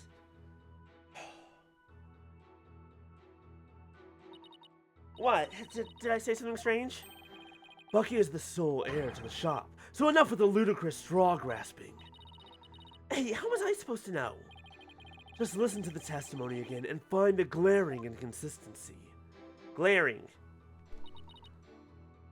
Left as he was drowning in the soba broth. Objection! Damn it!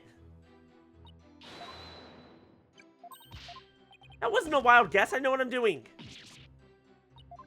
Fuck you.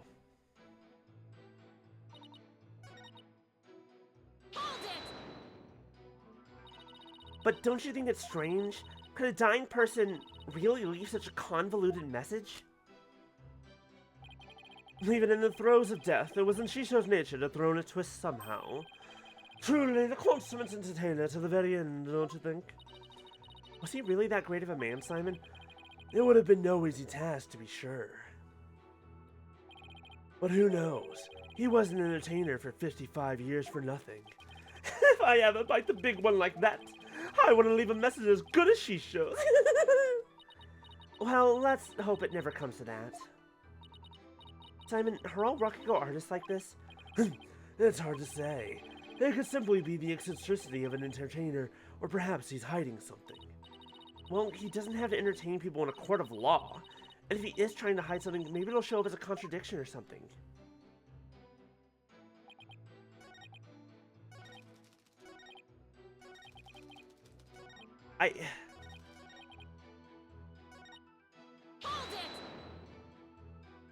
So the victim lined up those cards in his final moments? How can he be so certain that's how it went down? I know, Shisho. He would never let somebody get the last word on him, even in death. With his face in the sober broth and his consciousness fading away, he left a message that pointed toward Bucky as he left this world. It's the only way it could have happened. Oh, wait! The only way? Now you're just speculating. Look, a dying message is something you leave as you're dying, right? I saw a scene like that in a detective show.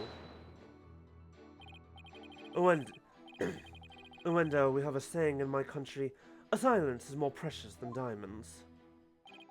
Please do not speak any more than is necessary. But talking is my livelihood, you know. I talk all the time, this and that, truths and untruths. I can't stop myself from talking. Hopefully he'll stick to the truths without any of those untruths.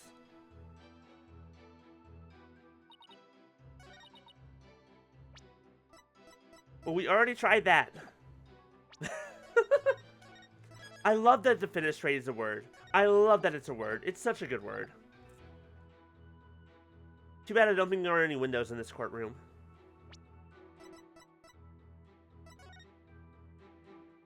Cause of death, suffocation. Nothing was found in his lungs, though. Oh! Which means he couldn't have drowned. Otherwise, there would be broth in his lungs. Objection! Duh, I'm stupid. He was strangled to death. If nothing was found in the lungs, that means you okay, so the way drowning works is that basically your lungs try to take in air, but there is no air to take in, you take in water. Asphyxiation is what happens when you have no air to breathe in and don't have anything in, or strangulation. Technically asphyxiation still. But if he says he was drowning in the broth, then there should be broth in his lungs. But there isn't, which means he died in the open air. And would you care to explain where, Miss Sykes? Certainly, Your Honor. According to the autopsy report, nothing unusual was found in the victim's lungs. Why, yes, it does say that, doesn't it? Oh, he's sweating. He be sweating. If he had drowned in a bowl of soba, then there should have been soba broth in his lungs. But since there wasn't any, that means the victim was suffocated with something other than the soba broth. What? This is the contradiction you noticed, isn't it, Simon? Not bad. Not bad at all. I guess I showed you. But if drowning in the soba broth wasn't the cause of death, then when was the victim's face thrust into the bowl? Haifu Tornado's face was thrust into the bowl after his murder. Because no soba broth was discovered in the victim's lungs, his head must have placed into the bowl after he was killed. And that's when the soba broth must have been spilled onto the Karuta cards. In other words, the victim could not have lined the cards up as he was drowning. I see. So it was done after he was already dead. But why would the culprit do such a thing? I'm afraid I don't know yet.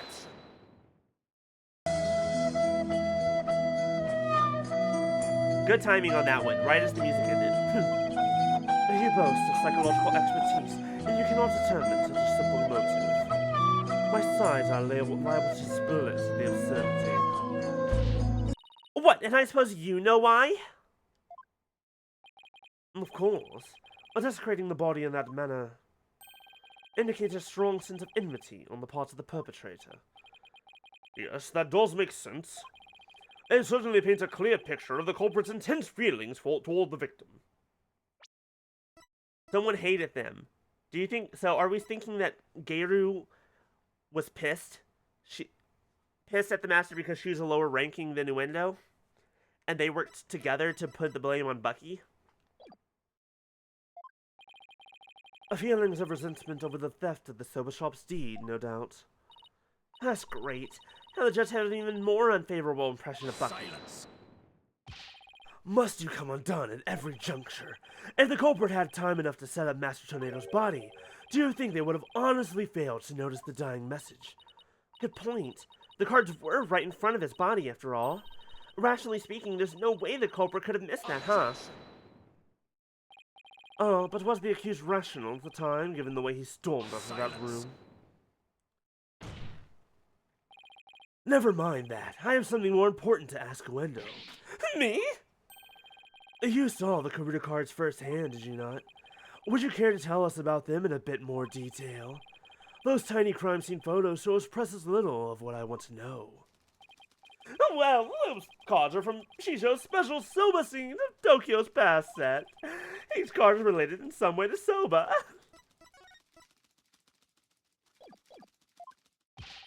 Spare me the history lesson. Just tell me how the cards looked at the scene and no more. Well, there was soba's broth spilled all over them. That's not much help, I'm afraid. Prosecutor Saltmarty, do you have a photo that shows the card more clearly? I do. Please accept this meager offering, Your Honor. I knew it. They're all out of... Oh, hold on. I can already do this on my own. Excuse me. Okay, the E's in the right spot. That's fine. The T needs to go where the O is. W needs to go. Where would that one go? O is first. Yes.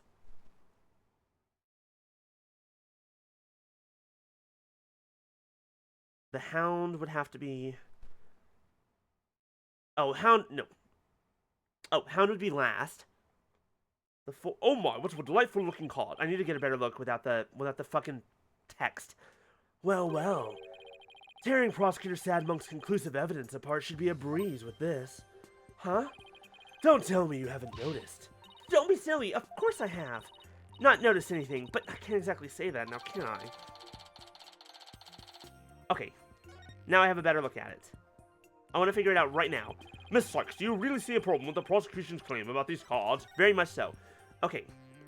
4 goes there. E is fine. O is first. N goes over there. So it's O something En.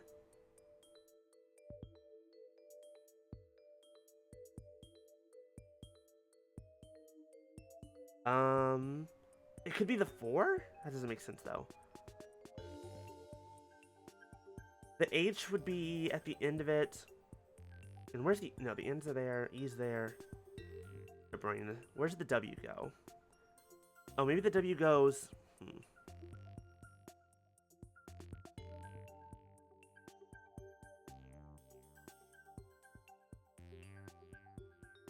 Hold on. Maybe if I pull something up, this will help.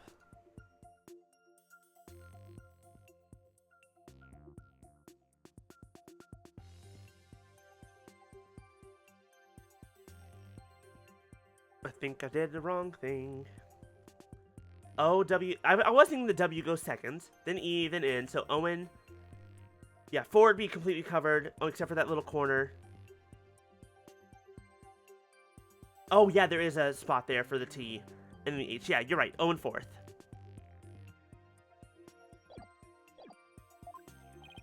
Well, go on then.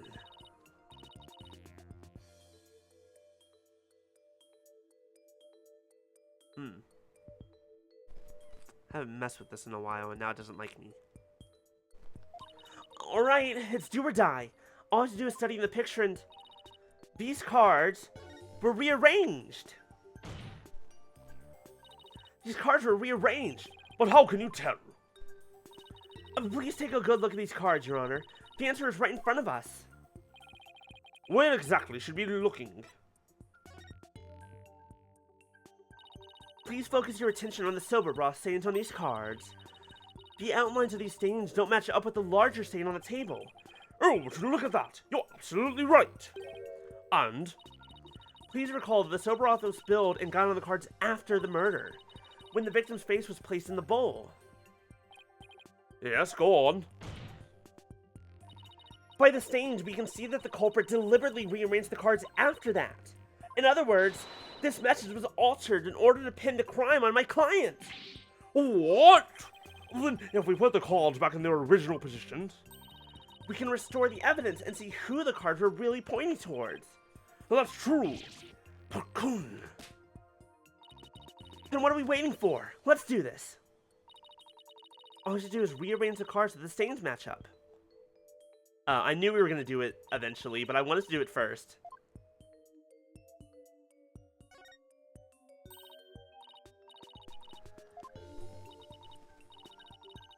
That is the ultimate question. Who the hell is Owen? Is it you?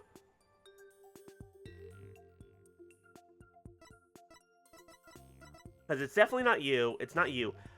But your name is kind of close to Owen. But maybe there's a character we don't know yet.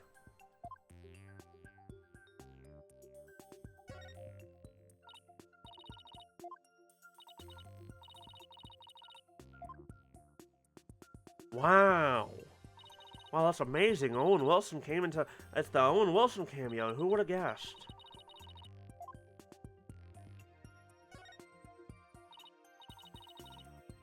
Did his name change recently? I don't know that.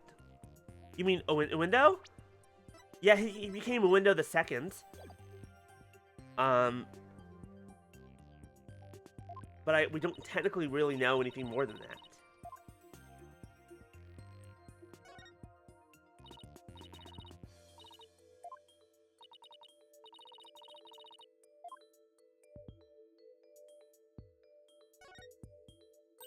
That's a very good question. That's a very good question.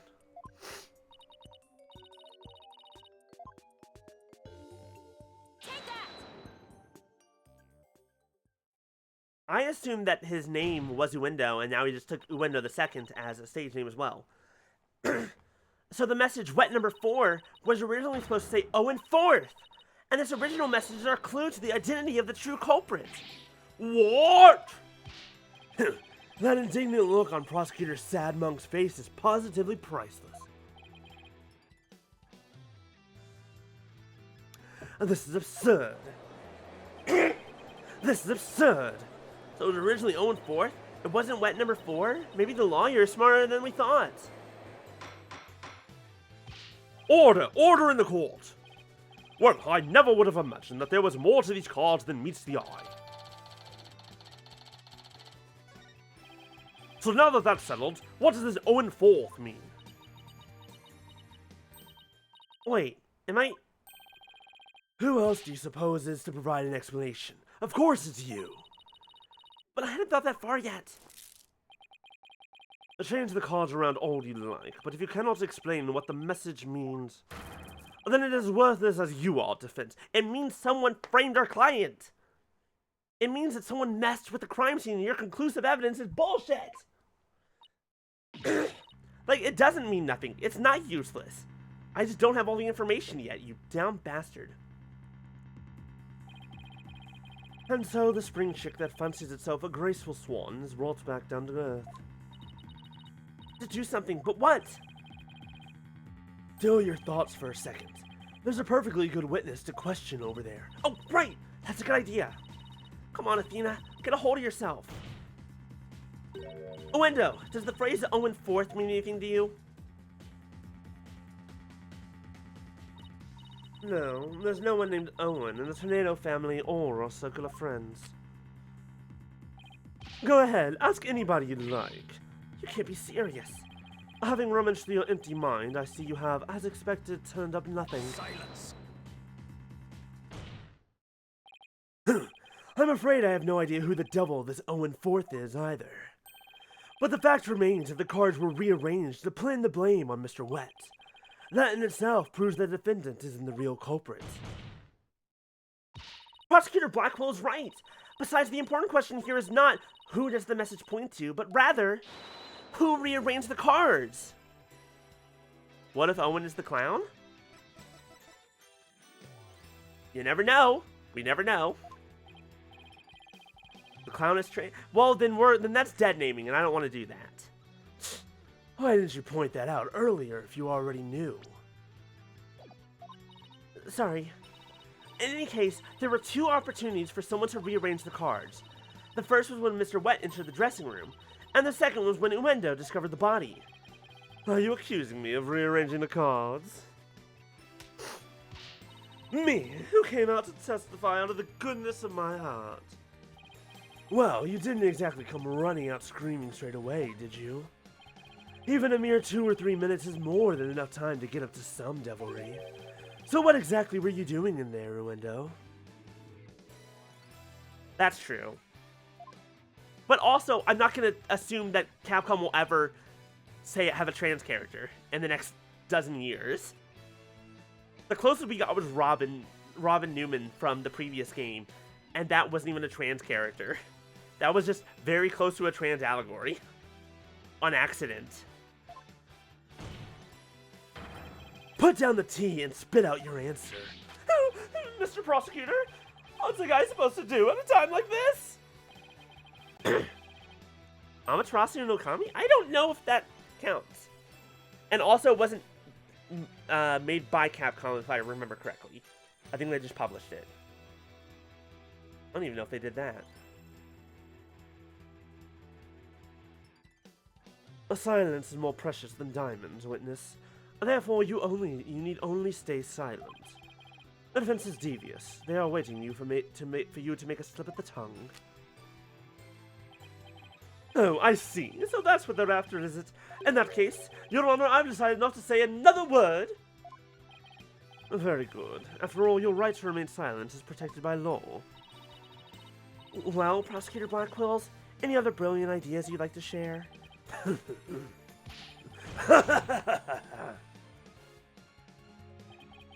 Did you hear that, Sykes Dono? A Rakugo artist who's afraid to speak. Who's ever heard of such a thing? Are you trying to taunt him into talking? Such a petty trick will never work. That's right. I'm not going to fall for it.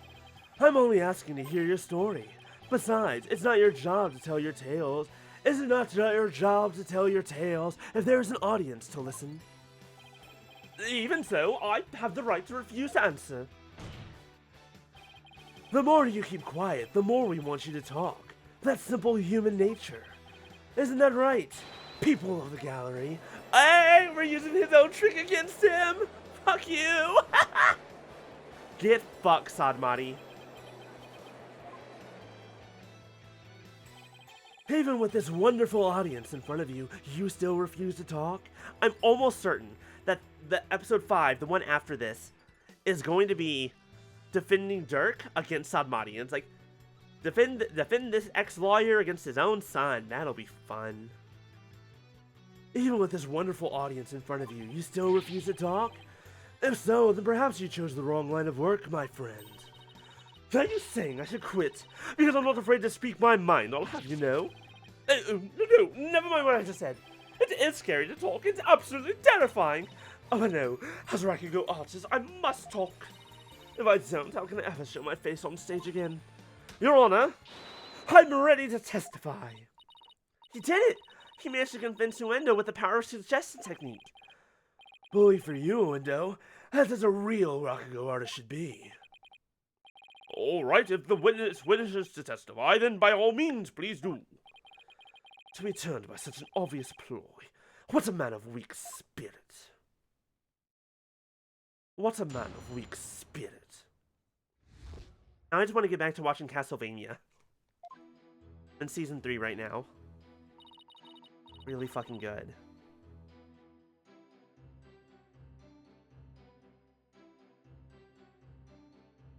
After my performance, I went to visit Shisho.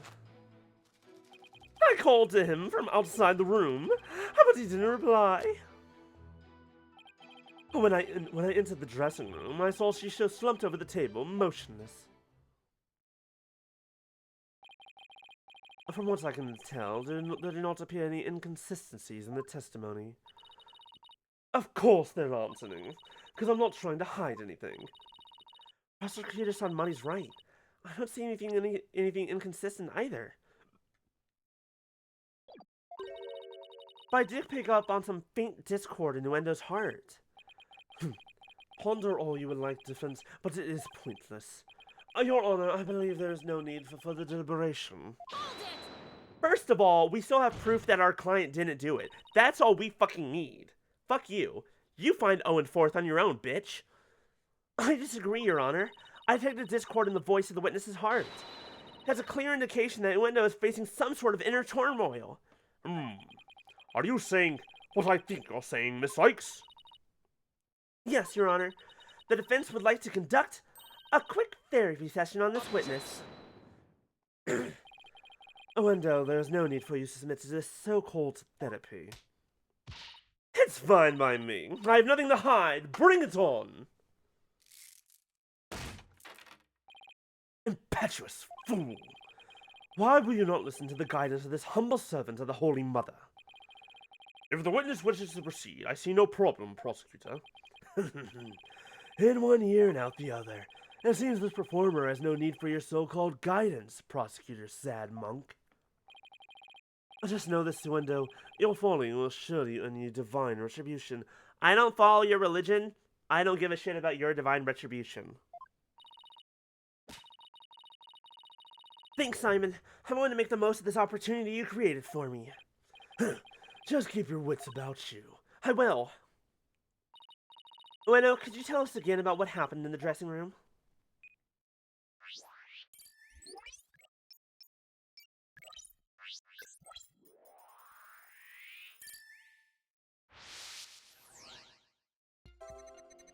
After my performance, I went to visit Shisho. I was so happy. I called to him from outside the room. But he didn't reply, and I'm still happy for some reason. I'm not surprised. When I entered the dressing room, I saw Shiso slumped over the table, motionless. You're sad, but you're not shocked. I didn't really notice any unexpected emotions. But it isn't always a question of the presence of an emotional response, but the absence. You know, you're right. It's not always the emotions I do see. Sometimes it's a matter of what I don't, but would expect to see. I'd better carefully compare Uendo's statement to his emotions again.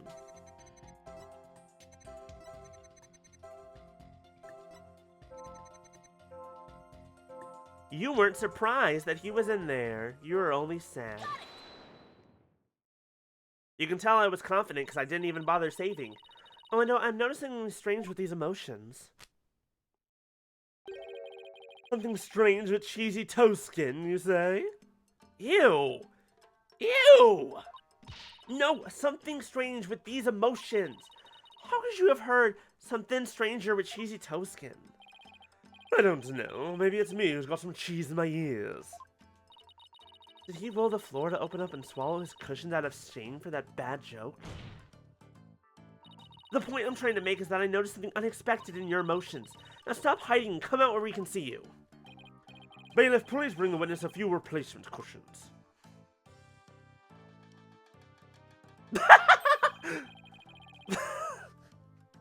I do like this gag. I do like this gag. Props to you, Ace Attorney. I do enjoy this gag. So what was this unexpected thing you noticed? Oh, come on! His Honor said a few cushions, not a few dozen. Now that we've all had a good laugh, please continue, Miss Sykes. Who's laughing? Focus, Athena. Don't let yourself get rattled. When you entered the room and saw your master slumped motionless over the table, you weren't the least bit shocked, Uendo. Don't you think that's a little odd? Is it, though? The lack of surprise means you were prepared for what you saw. And I think I know why. The reason Uendo wasn't shaken when he saw his master's dead body is because...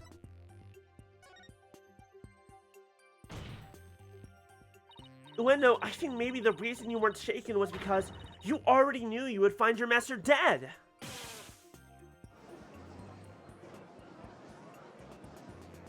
I love that even his hair turns into a fan during that.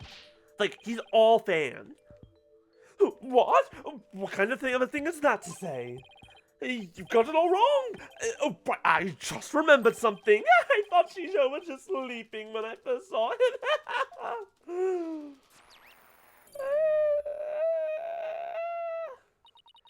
You thought he was sleeping. It sounds plausible, but... What made you think he was asleep? Well, he had his head and arms up on the table, as if he were taking a nap. Oh, and one other thing. There was that note, too. A note? What note? Oh, you must be talking about this. You could say, he's his own biggest fan. Yes, I could indeed say that. I don't want to say it. But you could say it. It appears to have been written by the victim. Allow me to read it. Arresting, do not disturb. Yes, that's the note I saw. After reading that, who wouldn't think Shisho was napping? That is a pretty reasonable assumption. You've got to be kidding me. That's right. I saw this note, so that's why I thought Shisho was asleep. I want to change my testimony to include that amendment. Alright, I'll run an update.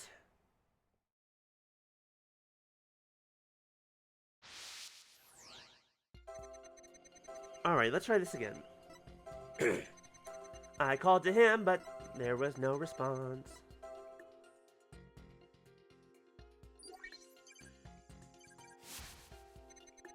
When I opened the door, I thought he was sleeping. But something seemed off, so I rushed over to him. I was shocked to find him dead.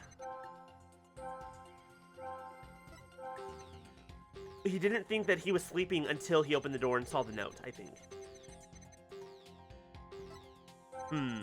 Alright, now I'm less certain.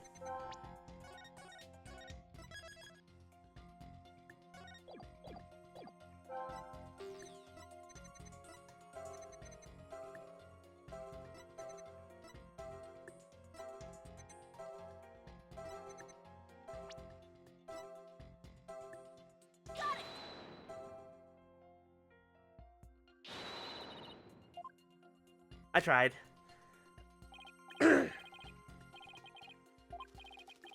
Managed to assert a thoughtful, calculated hypothesis.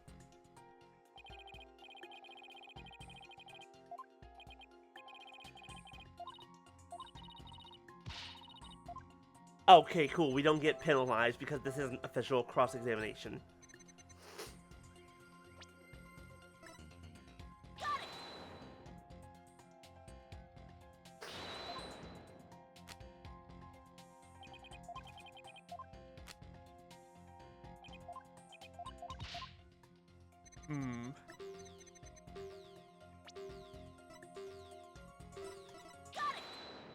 Why are you angry? Why are you so angry, sir? Oh, no, I noticed something funny in your emotions again. Funny, you say? I guess an entertainer of my caliber can make people laugh even with my emotions. I didn't mean that kind of funny. Quite the opposite, actually. When you entered the dressing room, I see that you suddenly felt anger. What I want to know is, what made you feel angry all of a sudden? What? Let's see. Oh yeah, now I remember. As I was going in, I whacked my little piggy on something. I was annoyed at my own clumsiness. Wait, you mean you stubbed your pinky toe? Just a little bump on my little piggy. No big deal. It's embarrassing, really. Sounds more like he's hiding something. I'd better dig a bit deeper. No need to be embarrassed, Uendo, but I'm afraid it's something we do need to look into. I don't really see anything you could have stubbed your toe on. In the area around the dressing room door in this picture. But maybe there was something there at the time. You're gonna flip the bis- Oh, he flipped, didn't he? Hi, baby. Uendo, what exactly did you stub your toe on? What an irrelevant question. You dishonor the soul of the victim with these unnecessary delays. You tell her, really, who doesn't stub their toe every once in a while? You really gotta fuss over every small detail like this. Well, the thing is...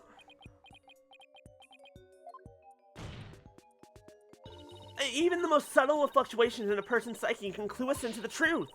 That's why it's important to get to the bottom of this question. Plus, if I back down now, who knows what new insult Simon will hurl my way? I'm Manake. Is there really no trace left of what Uendo stubbed his toe on by the door? What in the world might have been there then, but is not there now?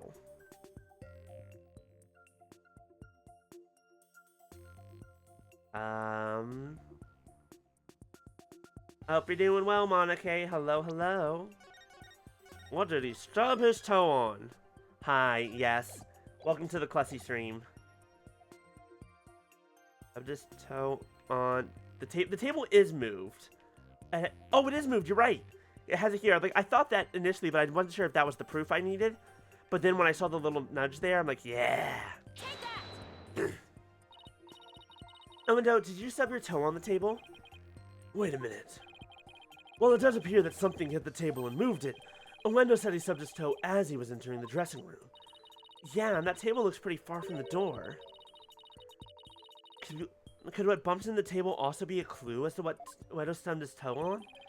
Careless answers will only hurt us here, so think carefully before you speak again. Right.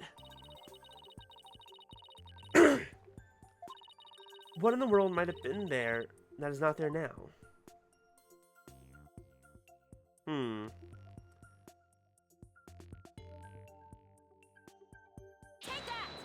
The body? Nope. Oh, I could never stub my toe on that. Would really be starting things out on the wrong foot. The TV was unplugged? I didn't notice that. Let me see. Miss Saxon stubbed her toes on her teeth as her foot into the mouth. Well, Defense, are you ready to let it go and move on now?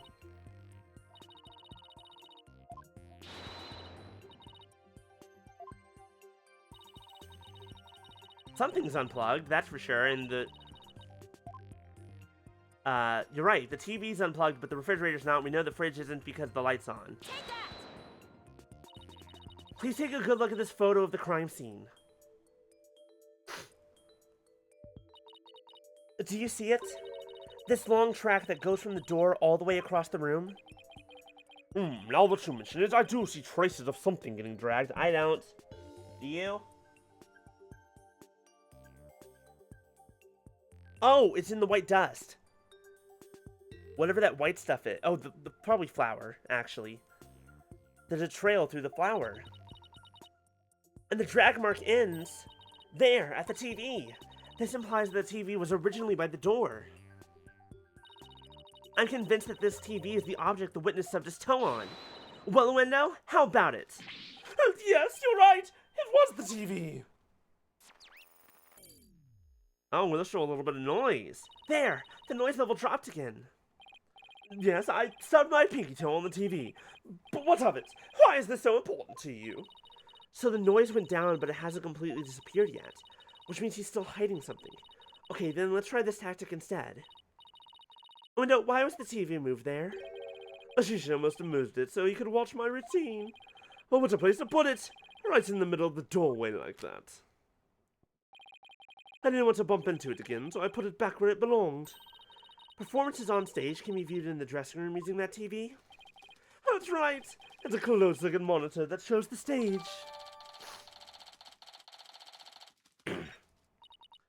I see. Now what? I can't find anything else out of place. I still haven't gotten the noise level down to 0 yet. Simon, I'm still getting noise here, but I don't see anything else fishy. This is precisely why amateurs are such a bother. Sorry. I'm in no mood to play nursemaid here, but if that's what it takes to save the Shoba shop. Hi, Window. Here's a curiosity for you. This table Master Tornado was slumped over looks like it was moved. Did you happen to bump into it while you were moving the TV back? Oh my, yes, you're right. And the TV had the table, and Shisho's body moved with a jolt. That's when I first realized that Shisho was dead.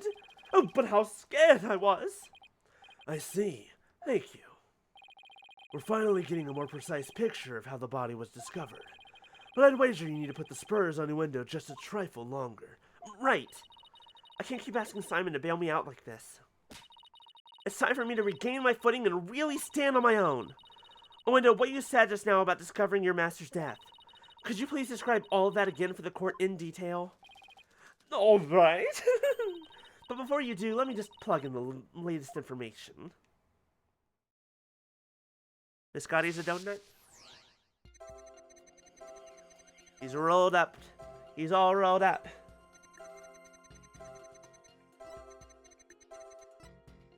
Do what he do.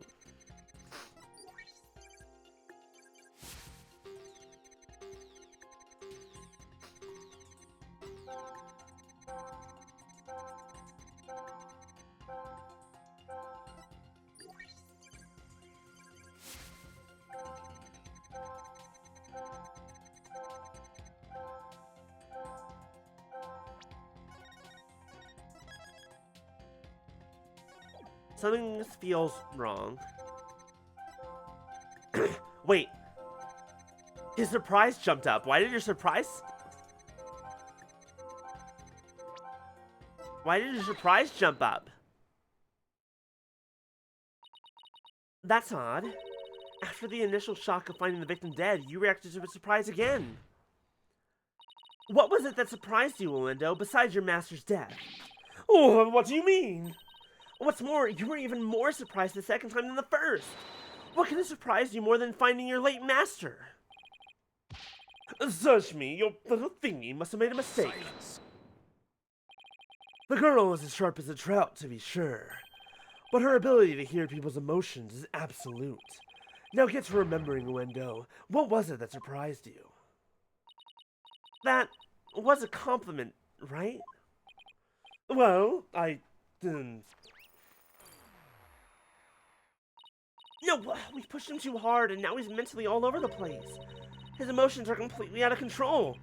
Out of control? Care to explain how that's relevant? You know how normally I listen for the hidden emotions in a witness's voice, right? From there, I look for inconsistencies between their testimony and those emotions. But sometimes a person's feelings can run too high, making it hard to get proper readings. So that's how your Matrix program works. Fascinating. Are you planning on using this against us in future trials? Only a little bit. Ah, shit. Oh well. Ordinarily, it's just one emotion that runs out of control, but it seems there's nothing ordinary about this time. I...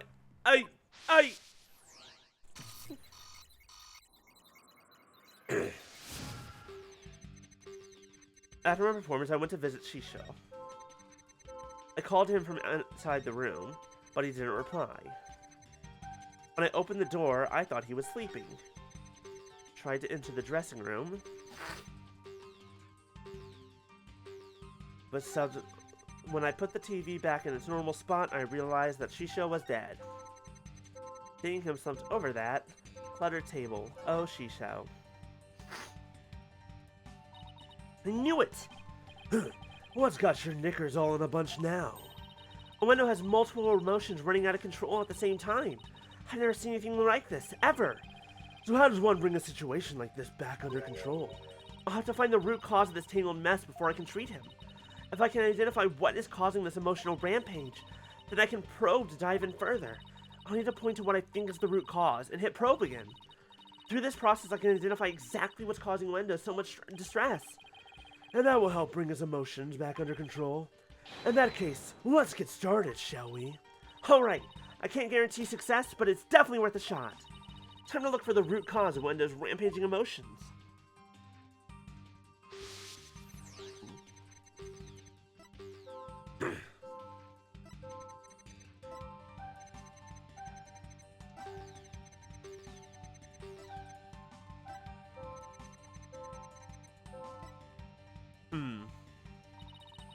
What could be the root cause of his out-of-control emotions? I think I know what it is. Isn't it obvious? I'm pretty sure it's the cards.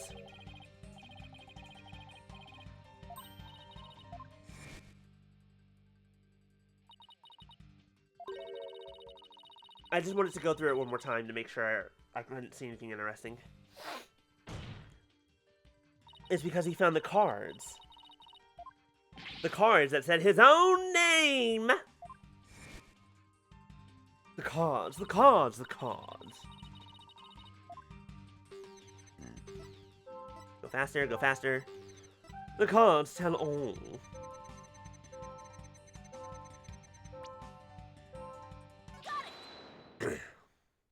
I don't know much about fortune telling, though, or tarot. I get it now. The cards were the root of it all.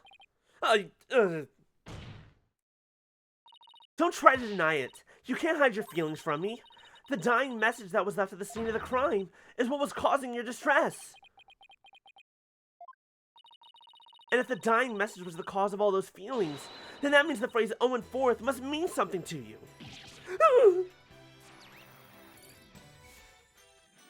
You are Owen. Hi, Owen. Wow. There! Noise level 0. Finally! The dying message consists of 2 words, Owen and Forth. But neither of these 2 words have anything to do with this witness.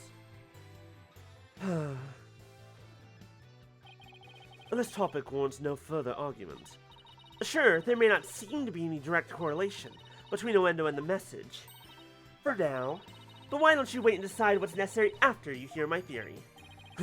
I trust you've hit upon something, Athena. Yup, if my theory is right, we can finally solve the case of Uendo and the mysterious Owen Forth. Well, go on then. I can already tell this promises to be interesting. Now, please share your theory with the court, Miss Sykes. There was something puzzling to me about Uendo's out-of-control emotions just now. Namely, that there were 3 distinct reactions present. I'd never seen that before, and I wondered how it could be possible. Is there a conclusion to this meandering musing of yours?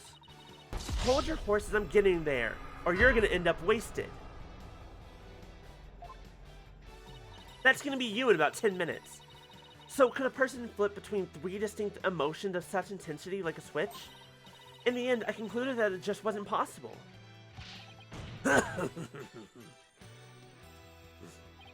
So that's it, is it? A bit unconventional, but I'll grant that it's possible within the realm of psychology. Are we talking about multiple personalities? Are we talking about some plurality going on here? Within the realm of psychology, I'm afraid you'll have to explain it for the old man up here on the bench.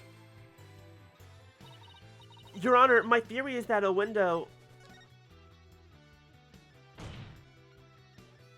With so many distinct personas, it's clear to me that Owendo has dissociative identity disorder. What does that even mean? Your Honor, the defense would treat this trial as a child's jest. Multiple personality disorder. A preposterous proposition indeed. It's actually very real. Shut up. Would you not agree, witness? How did she know? How did she figure it out? I'm a very different kind of plural. Pokunka! I can't believe it. I did it. I did it, Simon.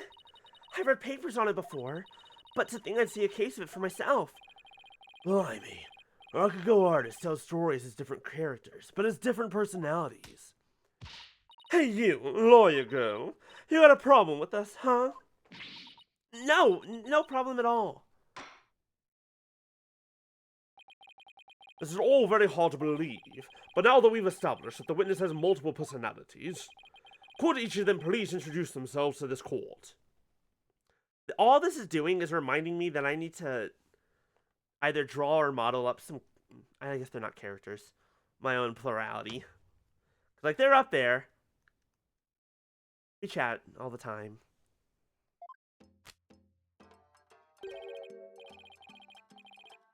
Owendo Tornado. I'm a Rakugo storyteller, as you know. You're right, it does not work like this. You don't just switch the sheet. Hello, everybody! Patches the friendly jester here! Kisagawa. Courtesan. And is that all of you?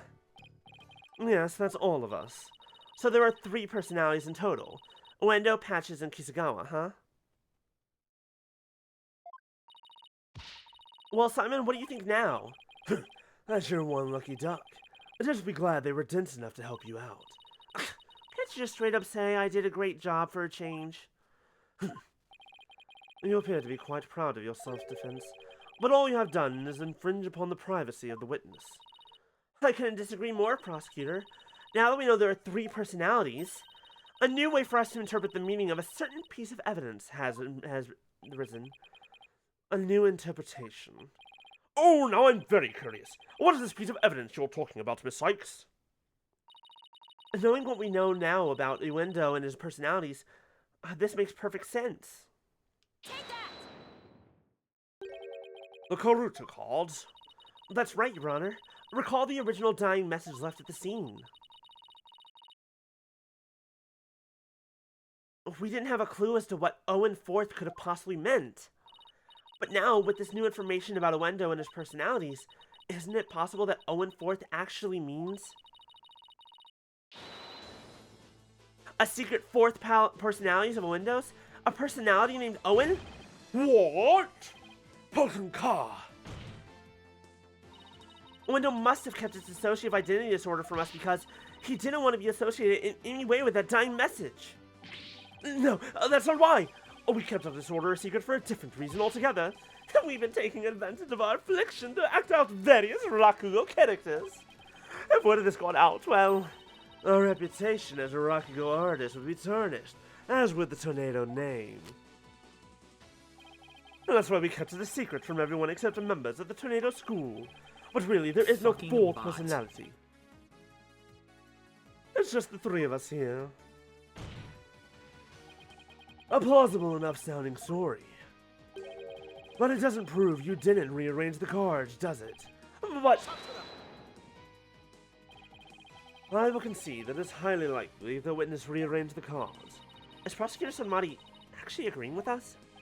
However, is it not also possible that the accused killed Master Tornado?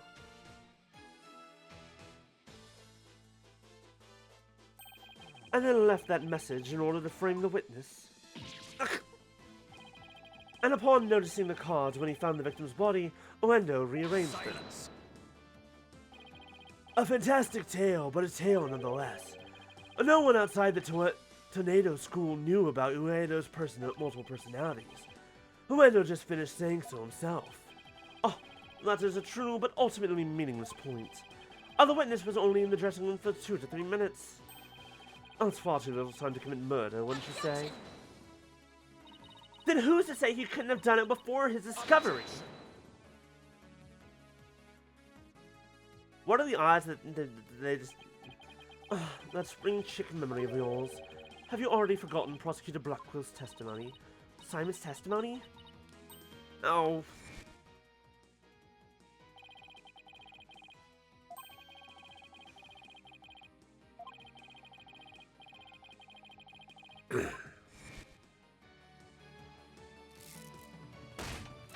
Uh-oh, he's mad. That's right. Until just a few moments before Ruendo entered the dressing room, Typhoon Tornado was confirmed to still be alive. Except, considering the TV was right there, I think he's been dead for a while. I don't know why he was so angry, but I'm pretty sure that was the TV was on. Ugh! No! Not only that, but Uendo was on stage until just before he discovered the body.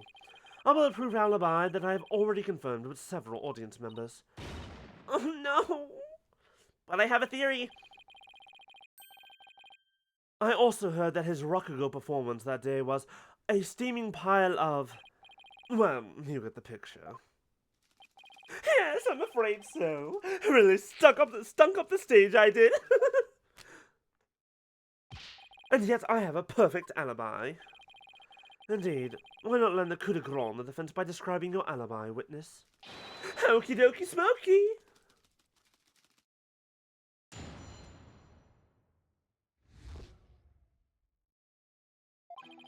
I was on stage until just moments before I went into the dressing room.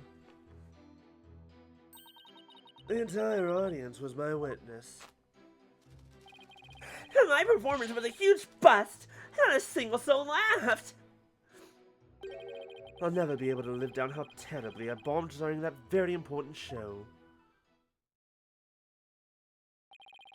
Uendo was on stage before he found the body, so he could not have committed this crime. It is time to let it all go, defense, and move on. Except, once again, harkening back to Apollo Justice case number 2. There is a similar situation where everyone thought a murder happened during one performance, but it actually happened before that. Just to make an alibi. Ugh. Well, get this, Prosecutor Sadmati. The Right Anything Agency never gives up. We fight to the bitter end. Allow me to say this once more. Let it go and move on. And allow me to say once more, I'm never giving up. Let it go and never! This is pointless.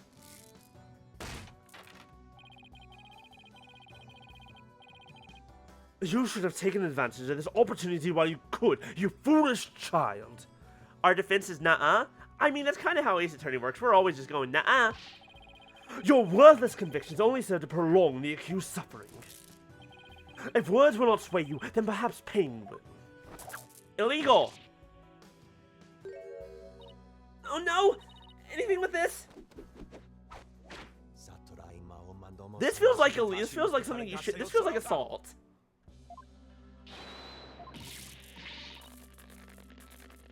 That shouldn't be allowed. What's the big idea, Prosecutor Sadmati? Oh, that was but a small dose of punishment for your misguided convictions.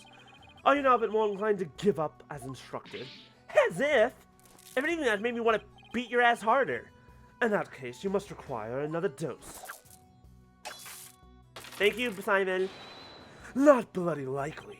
I don't give two flips about your beliefs, but if Psychstone were to submit to you here, I won't be able to eat good soba anymore. That's right! For Mr. Wet's future and Prosecutor Blackwell's stomach, I will never give up! You will rue those words, defense. Of that, I can assure you. Technically, yes, false imprisonment. It's a lot of things. I was on stage until just moments before I went into the dressing room. So our audience was my witness.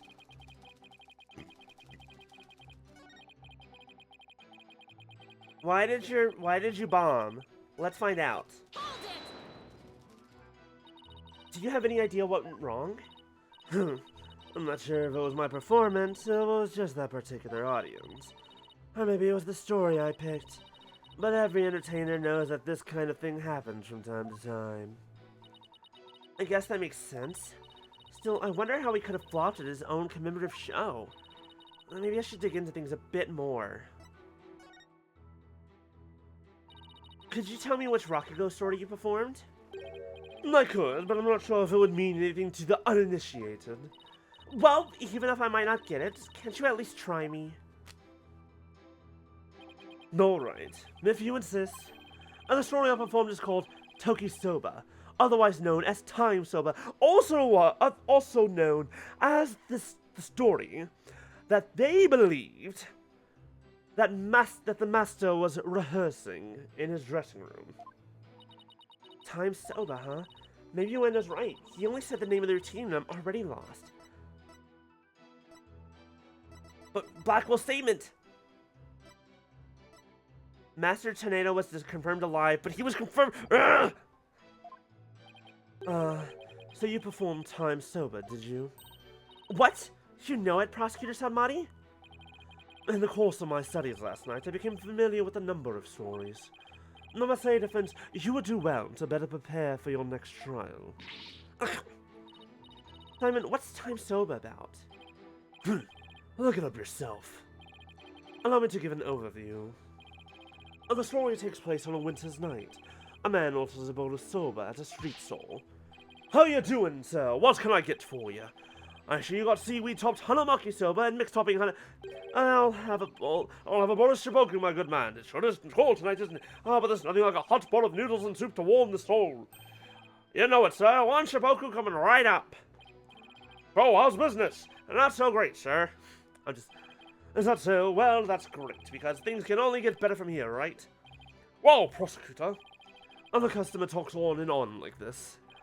Finally, when he's done eating, he goes to pay for his soba. So how much do I owe you? It'll be 16 mon, sir. I see. Sorry, but I only have small change on me. I'll count the coins in your palms. You can do 1, 2, 3, 4, 5, 6, 7, 8. Hey, what time is it? It's 9, sir. 10, 11, 12, 13, 14, 15, 16. Thanks, and bye! Pretty well done, Prosecutor Sanmari. That was excellent. Huh? I don't get it. What's so funny about that? Don't you see? The customer paid with coins, counting them out one by one. Then just after counting 8, he asked about the time. And the soba vendor answered with 9. Oh, now I get it. He made the vendor say 9 and then continued counting from 10. Exactly. He cheated the soba vendor out of 1 mon with the smooth talking. The story continues with another man who saw the whole thing and tries to do the same. But he bungles the trick and ends up paying more than 16 mon for his soba. The story ends on that as the punchline. You can look up the rest of the details yourself. Or I'm sure Prosecutor Sad Monk over there would love to perform it for you after court. So basically it's a story about a man cheating on his soba bill. That's kind of petty, isn't it? That's not really all you have to say about this classic story. Time Soba is such a well-known stable of Rakugo that the skill of the artist is critical in— Fine, so you studied a lot, but we haven't the time for a lecture detour right now, Prosecutor Sad Monk. Oh, I wanted to hear a little more, but I suppose it is off topic.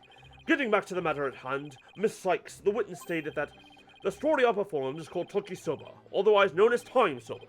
Would you like to add this statement to his testimony? Have it added. Yes, Your Honor. I'd like to have it added. Very well. The story I performed is called Tokisoba, otherwise known as Time Soba. We know so much about Time Soba now. Hold on! Hold on! You were supposed to do Soba Glutton. But it was still good timing, I'd say. You did the wrong thing. Oh, and isn't there something odd about the routine you performed? Not? No, I don't think there's anything odd about it. But that's exactly what I find odd. The fact that you don't think it's odd. We are discussing the witness's alibi at the moment's defense. The show's program is completely irrelevant.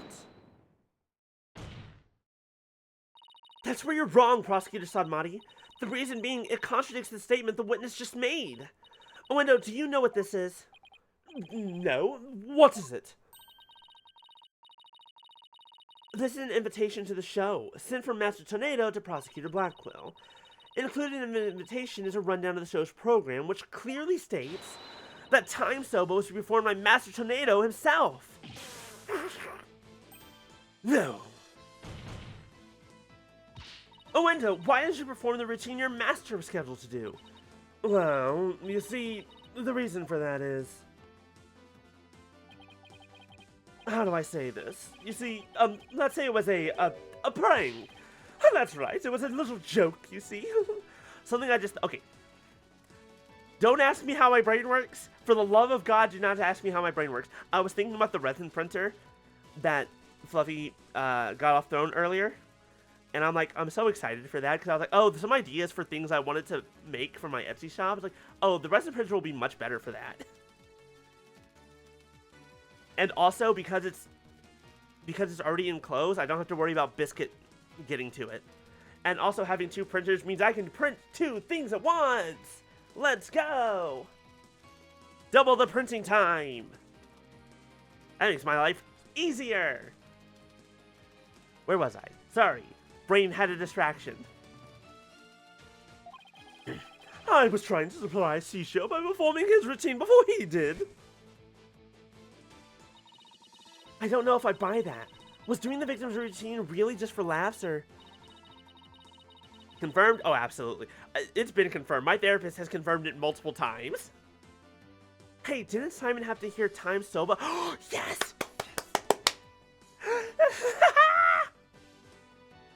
They're black magic to you? I mean, they're not going to be black magic to me for much longer. They're going to be fine. The only thing about them is curing. Curing is the only thing that I'm slightly worried about. Because that seems weird to me, but I'll figure it out. I promise. Anyways.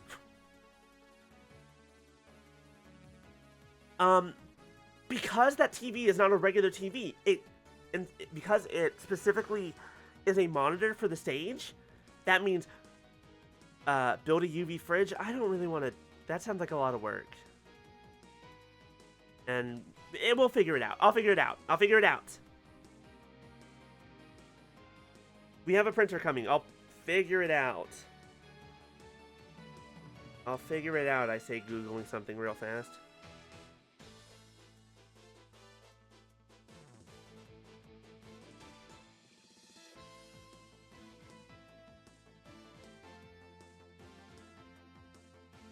Anyways, later.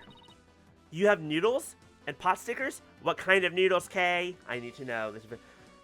Oh. During windows, it seems like too much of a coincidence. Wait, can it be? What's the matter? You look like a hen with a dozen eggs to lay. Stop comparing me to birds. Then cease this bird brain timidity. If something has occurred to you, then lay it out for us all already. Rice and egg drop. Ooh. Don't breed resentment in those watching your performance. It's the safest way. That is true. That is... Yeah, I just need to get... It would probably be pretty easy to...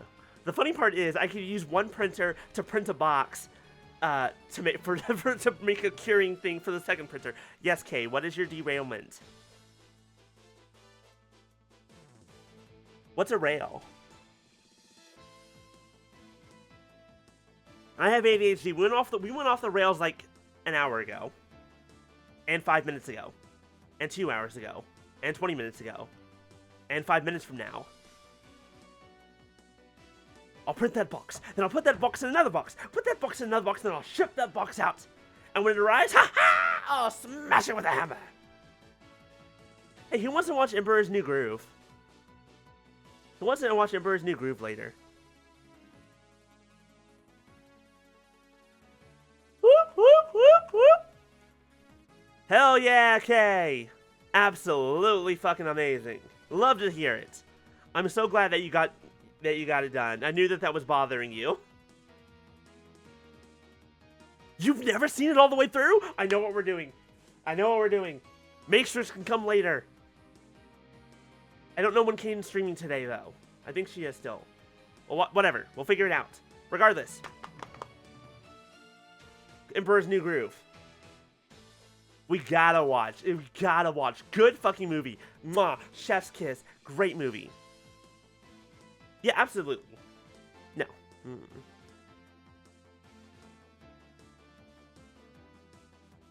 Punisher, if you wouldn't mind, then I will accept such information. Okay. I don't have a ton of confidence in this theory, but here goes. It looks like Uendo's alibi checks out, Your Honor, but even though he was on stage at the time, he may have been trying to obfuscate a crucial detail about this case. Are you referring to the soba bill the man tried to skimp on in the witness's story? I'm not talking about the Rakugo story, Your Honor. Oh, I'm sorry, but then what are you talking about, Miss Sykes? What Uendo may have been trying to deceive us about was... Uendo tried to deceive us about the time of the victim's death! What?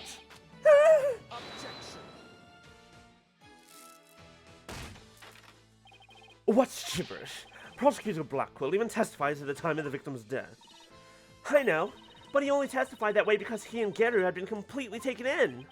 You mean by the soba bill thing? Would you please forget about the story for a second, Your Honor? I was deceived. Pray tell, how did Uendo manage to deceive two people while he was performing on stage? That's easy. All he had to do was use a certain prop in the dressing room. Oh, and what might that be?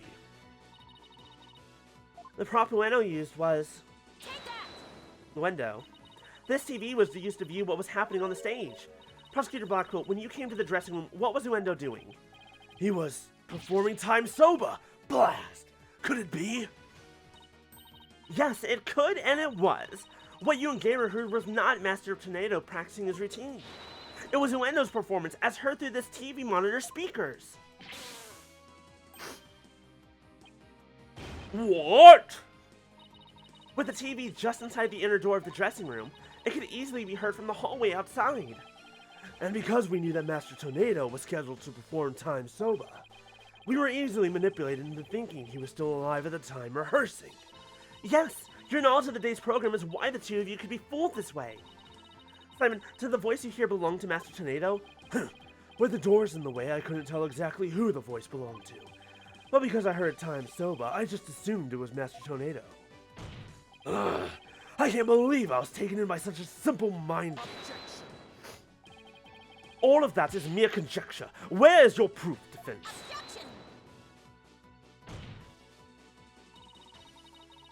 Uendo moved the TV back when he discovered the body.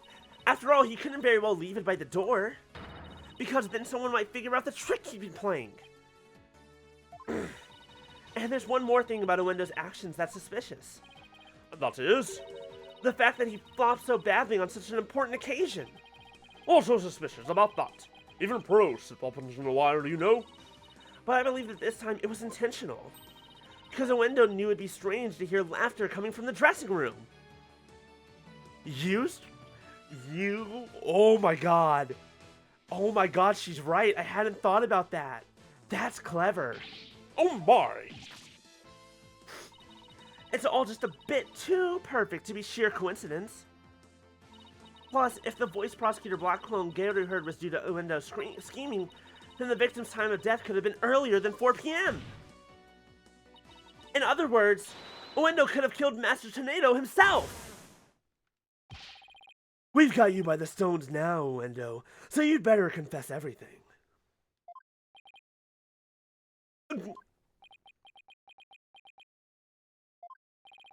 Well, witness, what do you have to say for yourself? We demand an explanation. We demand an explanation! Uendo! I confess.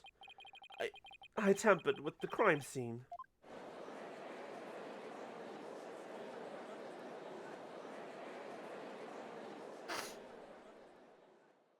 He didn't confess to the murder, but he did confess to tampering. Is it the defense's claim that Uendo Tornado was the true murderer in this case?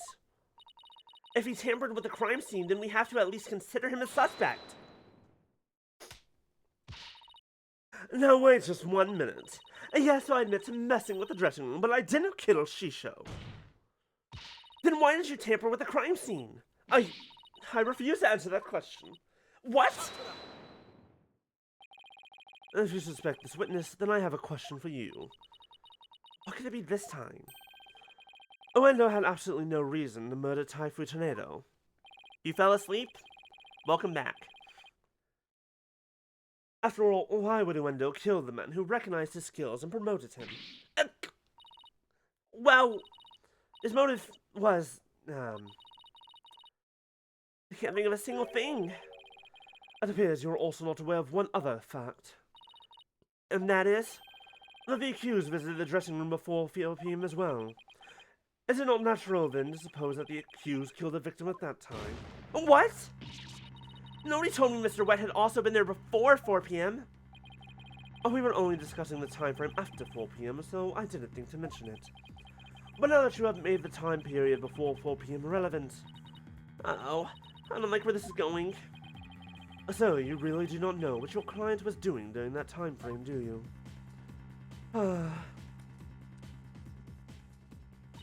Well, it was all very sudden, and, why should you wait until the very last second to contact me, Simon? Don't you give me that look. And just so you know, Bucky never told me he had visited the Master before 4 p.m. either. Ugh, that sort of thing is exactly why that prosecutor keeps calling us unprepared. How did Athena get pulled into this? Because Simon is friends with Bucky, and Simon was like, oh, the Right Anything Agency has bested me several times. They can be a good prosecution office. Wait, where are the actual prosecutors? Ah, shit. What's this? Hello? A new suggestion?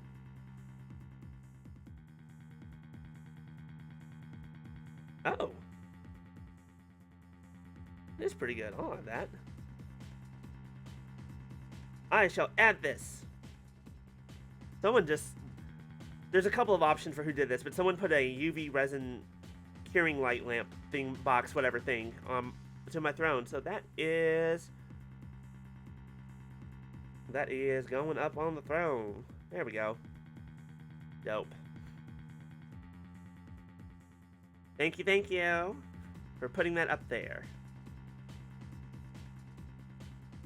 I appreciate it. Now then, we're literally pulled, basically. The defense will stop squabbling this instant. Sorry, Your Honor. Prosecutor Sodbody, please continue.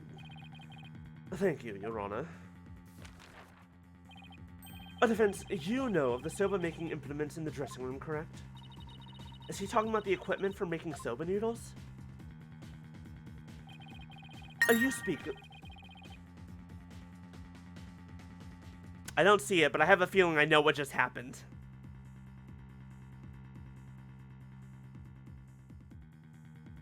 Jesus Christ.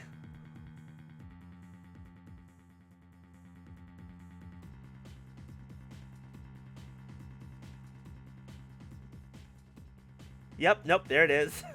Thank you, Fluffy. Fluffy did the thing.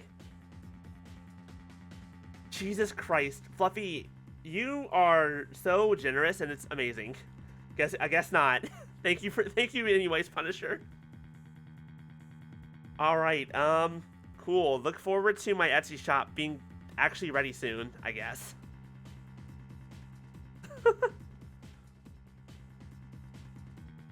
You speak of the large bowl that is used to mix buckwheat flour and water, the long rolling pin, and the special knife that is used to cut the dough into noodles.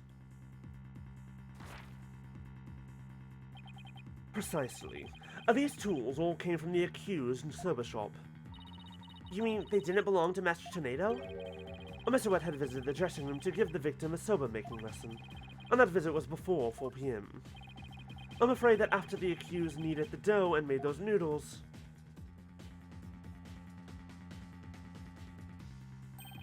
He committed the act of murder. Yeah, thank you. But wait, that doesn't add up. If Mr. Welk killed the victim before 4 p.m., why would he return to the room at a later time?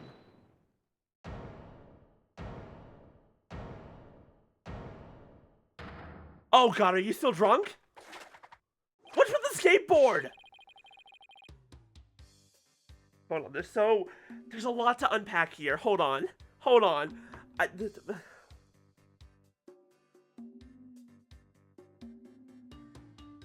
Why are you not sobered up? And why? I mean, some people. I think some people like chilled soba. I don't know specifics, but whatever.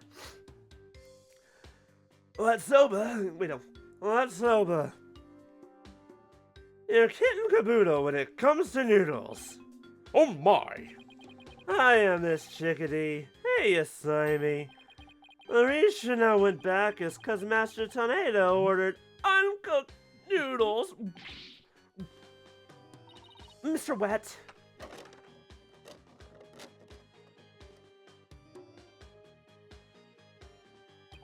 Yesterday, I brought noodle making tools to the dressing room at around 2 p.m.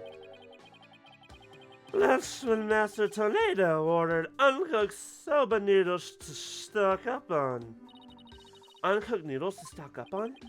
Yes, ma'am. Master Tornado kept a supply of soda noodles from my shop in his fridge. Huh? Oh, good, got it.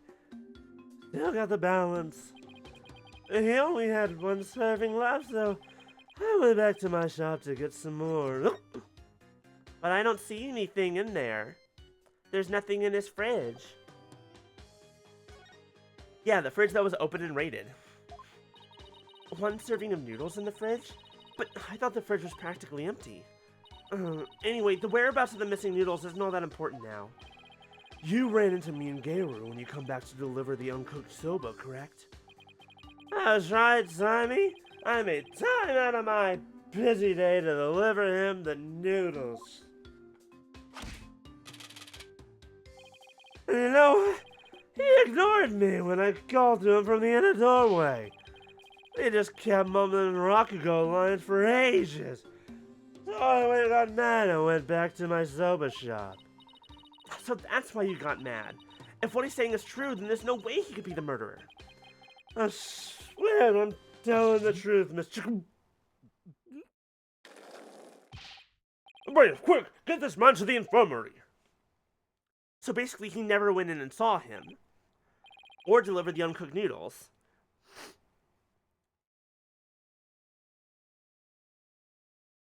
Well, I dare say he's quite the handful.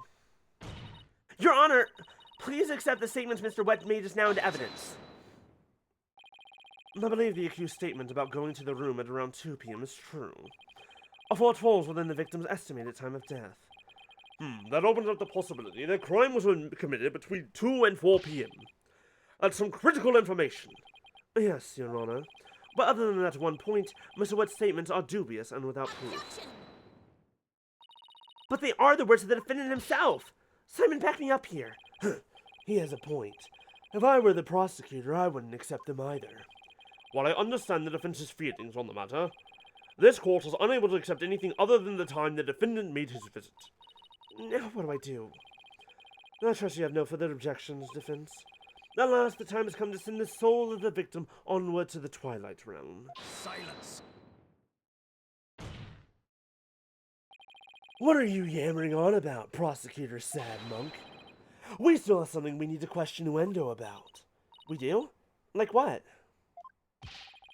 Well, don't just stand there. We don't have any evidence left to present. Have you forgotten already? Isn't there still a hidden witness you have yet to question? A hidden witness? Oh, that's right! Your Honor, there's still one more issue we haven't finished discussing yet. Oh, and what is this bit of unfinished business?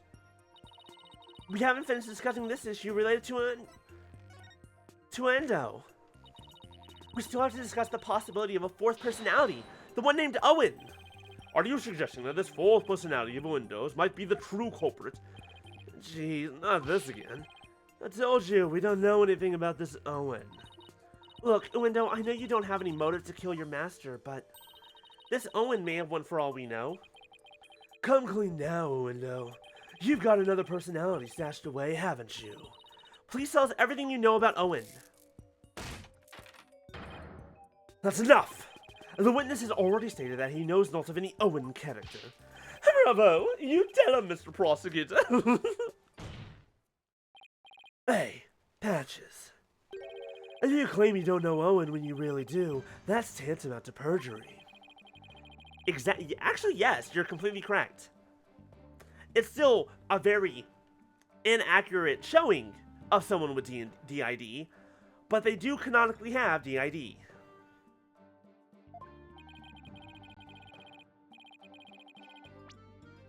If you want to exercise your right to remain silent, however, well, that's a different story. Do not listen to the brave prosecutor, witness. You'll be tainted with his evil. Do you have any idea how dark and cold a prison cell is? I exercise my right to remain silent. What's this now? Changing horses in midstream, are you? Shut up. I will remain silent and that's it. Patches, you fool, you say out of this.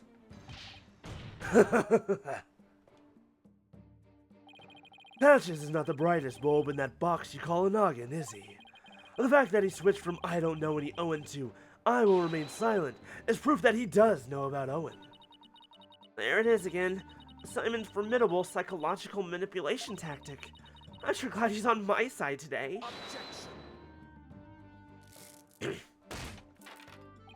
You dirty, despicable, depraved prosecutor! You are leading the witness! Witness, there is no need for you to submit yourself to the defense's questioning. Your Honor, Ueno is definitely hiding something. Please allow me to question this witness about the existence of Owen. I suppose only this witness can confirm or deny the existence of Owen for us. Very well. I will allow the defense to proceed. Pokunka.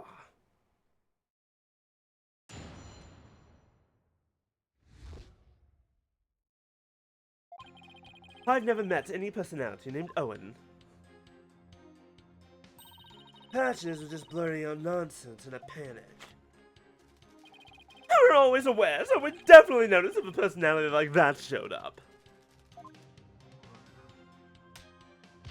How dare you treat me like a criminal based on mere conjecture? Wow, how am I supposed to deal with the testimony of 3 personalities? Unless you can prove the existence of Owen here, it's all over. You'd best screw your courage to the sticking piece and attack their testimony head on. Alright, I will. Just stop piling the pressure on me. I have to draw out some info, anything to drag Owen out into the open.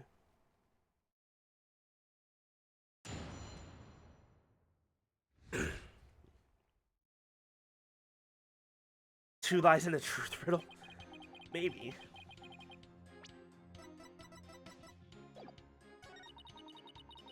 Just blurting out nonsense.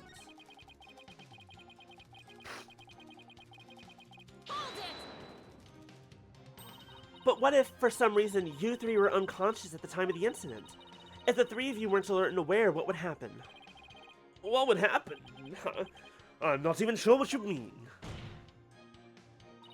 I mean, you 3 share the same memories, right? But what if Owen is different? What if he has memories separate from yours? Maybe Owen emerges when the 3 of you are unaware or unconscious. Instead of speaking as if this 4th personality is a foregone conclusion, I suggest you improve his existence first.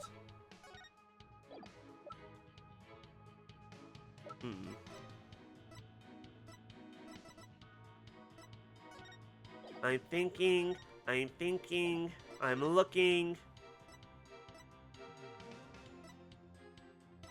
Hold on, let me try and figure it out.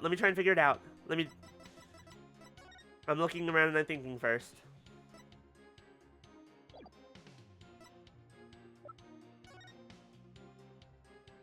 I mean, The resting note was from your window? I mean, it's possible. Because he's the one who found it. Well, we've already seen 3 personalities. A 4th wouldn't be a stretch. Me looking up to my head. How many I got in there? Like 11? Cool.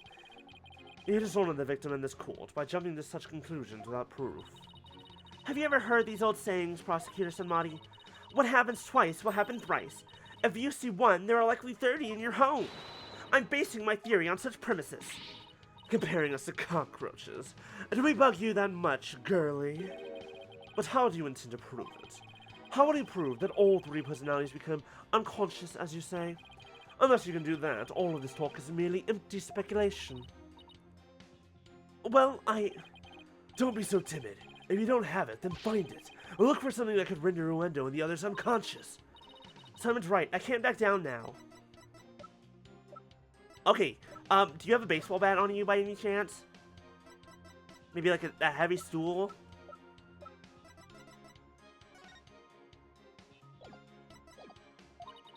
For my client, Mr. Wet, I have to. Wait, Mr. Wet?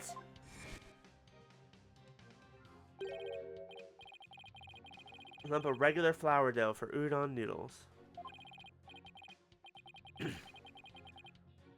Interesting note, I also have Weiss's sword.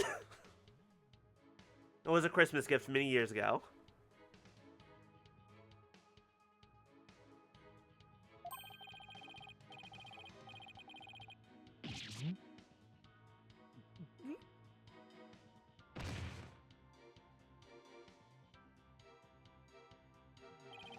He's blacked out. Mr. Wet, falling unconscious. Oh, wait a minute. I think I've got it. Miss Sykes, do you have proof to back up your theory? Do I? I don't think I do yet. I think I need to talk to him more.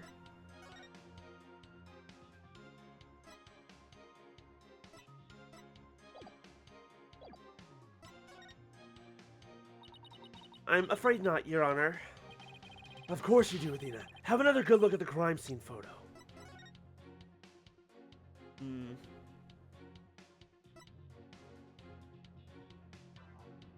I'm looking. I'm thinking. Oh, alcohol.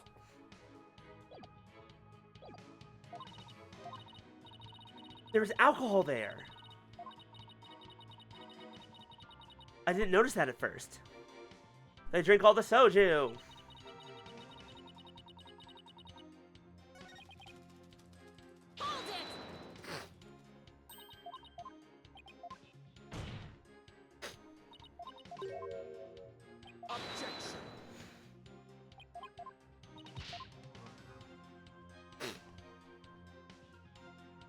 Excuse me. Is that soju or is it something else? Let's find out. Oh, camel! Camel? Wait. Camel. Camel. Camel. Camel.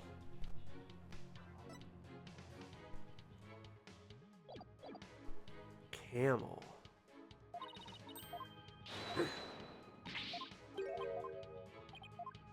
And the wrapping paper, yes. Here, look at everything. It's the bottle, it's the wrapping paper, and it's the buns. All of them have the camel on it.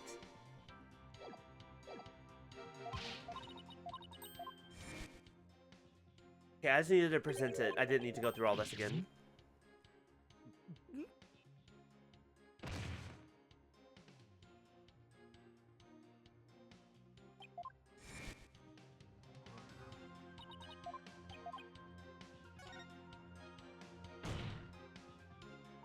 Yes, Your Honor, I do. The proof is right here in this crime photo. It is? In that case, please point out what supports your theory. This, most likely, is what caused Uendo to lose consciousness. Take that! This is probably what made Uendo... Ah, yes, the sake. And isn't it just like Master Tornado to pick a fine brand like Camel? Sake? Oh, you mean rice wine? Oh, please, don't call it rice wine. That's so unsophisticated. It's not even wine. Silly girl. I must agree. You need to become more cultured, Athena. Tomato. It's made of rice, and people get drunk from drinking it, right? It's called sake. End of story. Okay, now I'm actually curious what this conversation was like in the original Japanese.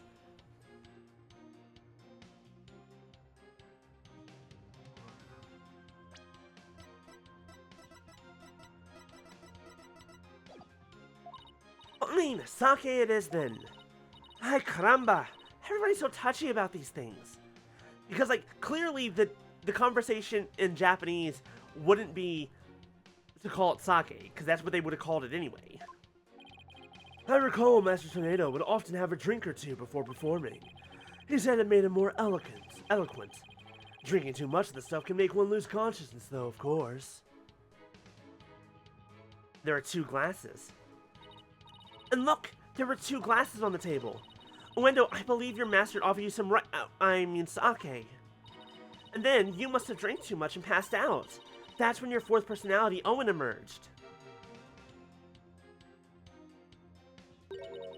I drink sake. Oh, that's a good one. We have a real sweet tooth, you see. So yes, we did accept a sugary red bean pun. But since we really dislike sake, we said no thank you to that. Believe it or not, we're real weak when it comes to booze. Even a tiny drop can knock us right out. So what you're saying is there was booze inside the rice bun. Because it was the same goddamn brand. So you see, I had a sweet manju bun, but I didn't drink any sake. What? But that can't be right.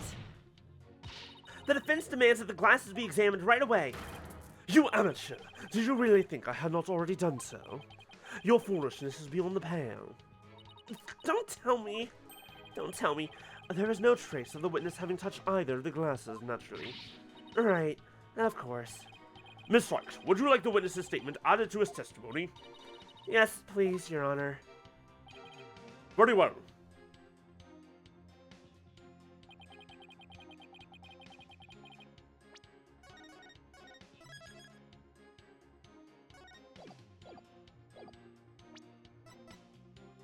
Objection! Oh, wait, no. Okay. And the Japanese one is vodka, and they probably call it potato wine. That's really funny. That's just funny to think about. And thank you for looking that up.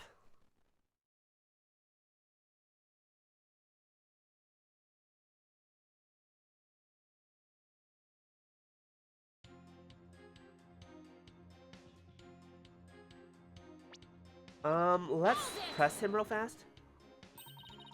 You've had even a tiny sip of sake, you'd conk out right out, huh? That's why you didn't touch the glass that Master Tornado offered, correct? Yes, that's right. Then maybe you ate something that had sake in it as an ingredient? I don't recall doing anything like that. He doesn't recall doing it, but that doesn't necessarily mean he didn't. He just might not have known that he did. I'd better take another good look at the evidence. So we didn't drink any sake, huh? Oh boy, now we're in trouble. That kind of answer is exactly why Sad Monk keeps insulting you. Now use your head. There are countless ways Wendo could have gotten sake into his mouth besides drinking it. Well, I don't know about the countless part, but nothing. Give it some thought and you'll figure something out. So the witness must have had something that contained sake. Is there anything in the court record that hints at something like that? This one? I guess?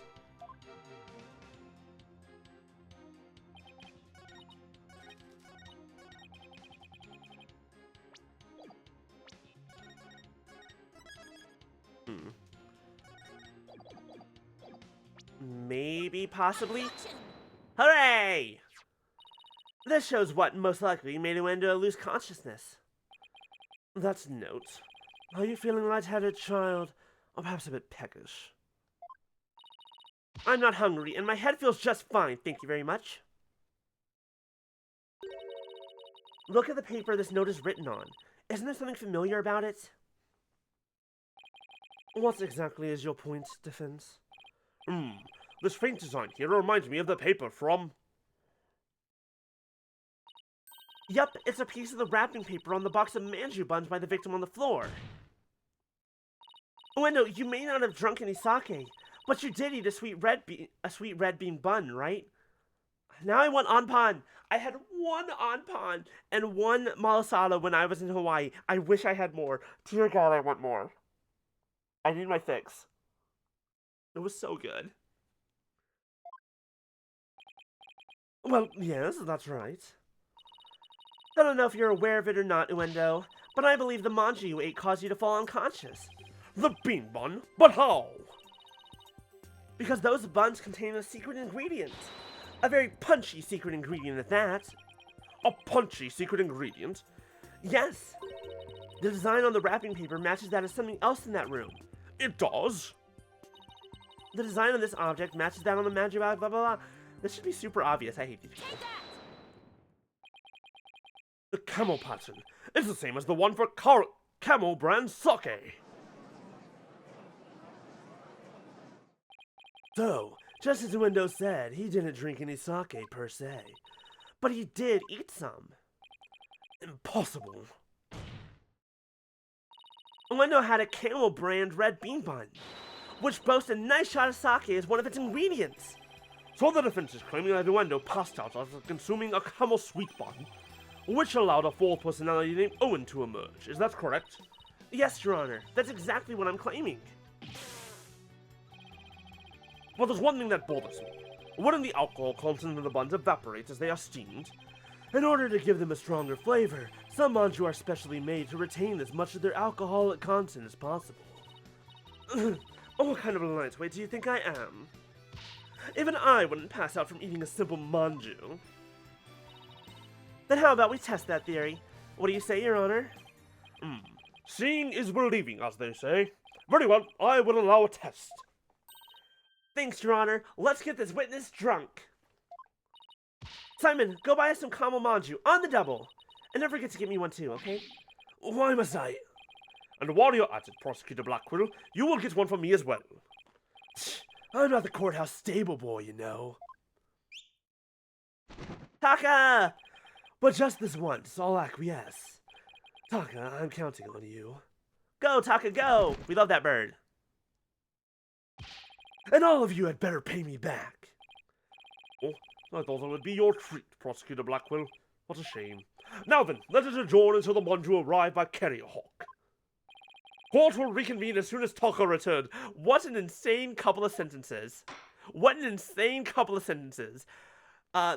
Hey, court is adjourned for a quick recess while we all get some manju. Who wants a snack?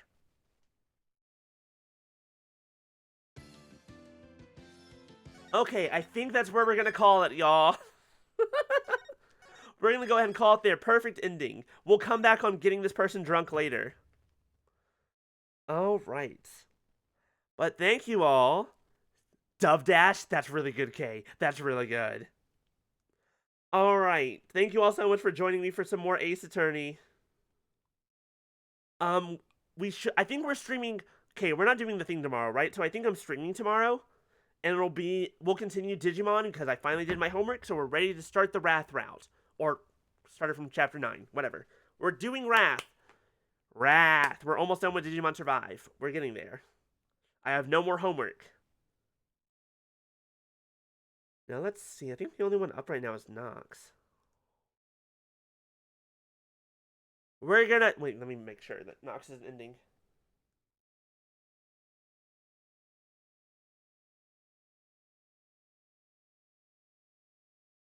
Doesn't seem like it. So I think this is a good time for us to do a raid. Thank you all so much for joining me. I hope you enjoyed this insanity. Boy, is it.